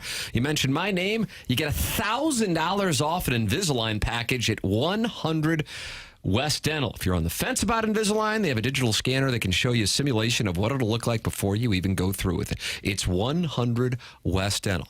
They know what we know. You don't want to go to the dentist. That's why they make it easy. That's why they have the best technology for you. And it's important to go to the dentist because it's not just about your dental health.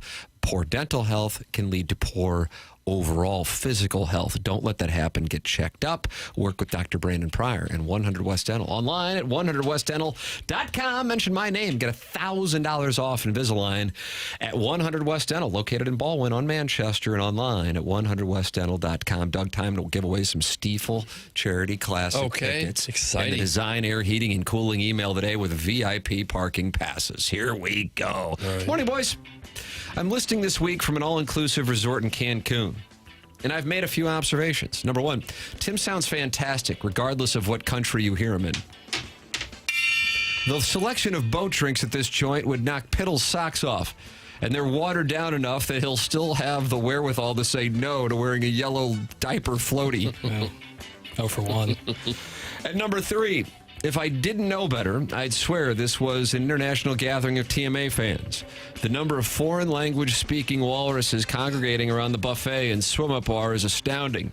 I even met a fella covered in old English lettering tattoos that just screamed, "I'm from wherever the British version of Potosi is." Damn. Doug, is there a British Potosi? Not that I Is that know of. Manchester? I could be Birmingham. wrong. Anyway, hope things are going well stateside. Wish Doug were here in that leopard print banana hammock to join us for a dip in the Gulf of America. That's from the D-Gen from Jefferson County. D-Gen from Jeffco. Are you guys being paid for this, or is it just a way for you guys to hang out? Curious and SoCo. That's from Dan Beal. Dan Beal. Quick. Today's show was just so good that it was hard to pick just one favorite part. I'd say it's a tie between when you guys spent part of a segment with a retired lawyer and his dog looking at pretty pictures of another retired lawyer on your computers and talking about the photos that no one except those of you in the studio could see. And also when you guys played So What'd Your Grandma Think? Deebo Samuel audio, and then decided to just go ahead and play the intro to the segment after the fact, just kind of for the hell of it. Yeah. Other radio shows zig. You guys always zag. And by zag, I mean suck. Hashtag free Goldie. And now you know the rest of the story. That's from Paul Harvey, Milk Mustache. Paul Harvey, Milk Mustache. Hey, guys, I listened to Libby Jack's latest Movie Boy rant on Fantastic Four. Honestly, I'd rather listen to Pepper and Jeannie talk about staying cool in the summer than sit through this guy's hot takes. He said the 1 minute post-credit scene in Iron Man is the greatest minute of film in the 21st century. Wrong. Said most important, not best. Most important in movie When you talk history? about box office numbers, yes, that's totally taken out of context and no one's forcing you to listen. Don't get angry with him. Well, he can't misrepresent what I said. That's unfair to me. That's like saying a commercial break is the best part of TV. Also, dudes pushing 30 watching Marvel. You can act like a man! Saw a guy in khakis at the Sunset Hills Captain D's. He gave me a look just before I gave him a Carolina cream puff. Sincerely, the Springfield Mud Tosser. P.S. The Miracle on Olive may go down as a top 5 sports take of all time. All right, you're back. What's the Miracle on Olive? This is what I did yesterday, where I just stuttered through yelling at people. Oh, okay. Springfield Mud Tosser? Is that his name? Yeah. Okay. Hey, Doug, watch this. Ring around the rosy, pocket full of posy, ashes, ashes, we all... I forgot the rest. Thanks, Ann and Young. That's from number one Asian intern Brian Henshin, former Colts reporter, now on sabbatical, current TMA ombudsman. Now, hear this. Freeth of gluten, free thy perk. I didn't understand a lot of that. Brian Henshin. Yeah, covering the Colts. And finally, well, Doug, the phone lines are poisoned, and look no further than today's 7 o'clock hour. First up, we had someone who is apparently a high-ranking member of the military based out of Washington, D.C., who has nothing to do but use his rank as a sort of fast pass to the front of the parade of dweebs. Is that what we call the phone lines? Well, parade of some dweebs. days wouldn't be totally inaccurate. Calling into this presentation daily. Next up, we have 2025 Listener of the Month that really didn't do anything to deserve it, but at least he gets his text read, unlike the stay-at-home sads who spend all show pleasuring each other in the YouTube chat, and the coinal hype man wants to know, where's my TMA-branded Bluetooth speaker? Presumably the speaker is still at 5 below until maybe Jack has time to pick it up and write TMA on it with a Sharpie. Well, now this is awkward as little Beer Cat's mom is weighing in on her son's awful call, which then triggered her ex-husband announcing he won't be calling back in to share his stories of sleeping with hot wives that he really hasn't done since 2022 anyway. As usual, terrible calls yield brilliant texts as RBA dropped an all-timer telling the Beer Cats family to take it to the front yard like the rest of Lee. I'm sure the mayor of Lee heard that and thought any publicity is good publicity. That's from Buck Swope, DBA, the Recess Ladies Press. And that's what we have. Swope. The Design, Air, Heating, and Cooling email today. Once again, I feel like it comes down between Buck Swope and Paul Harvey Milk Mustache. I'm going to go Buck Swope. I agree.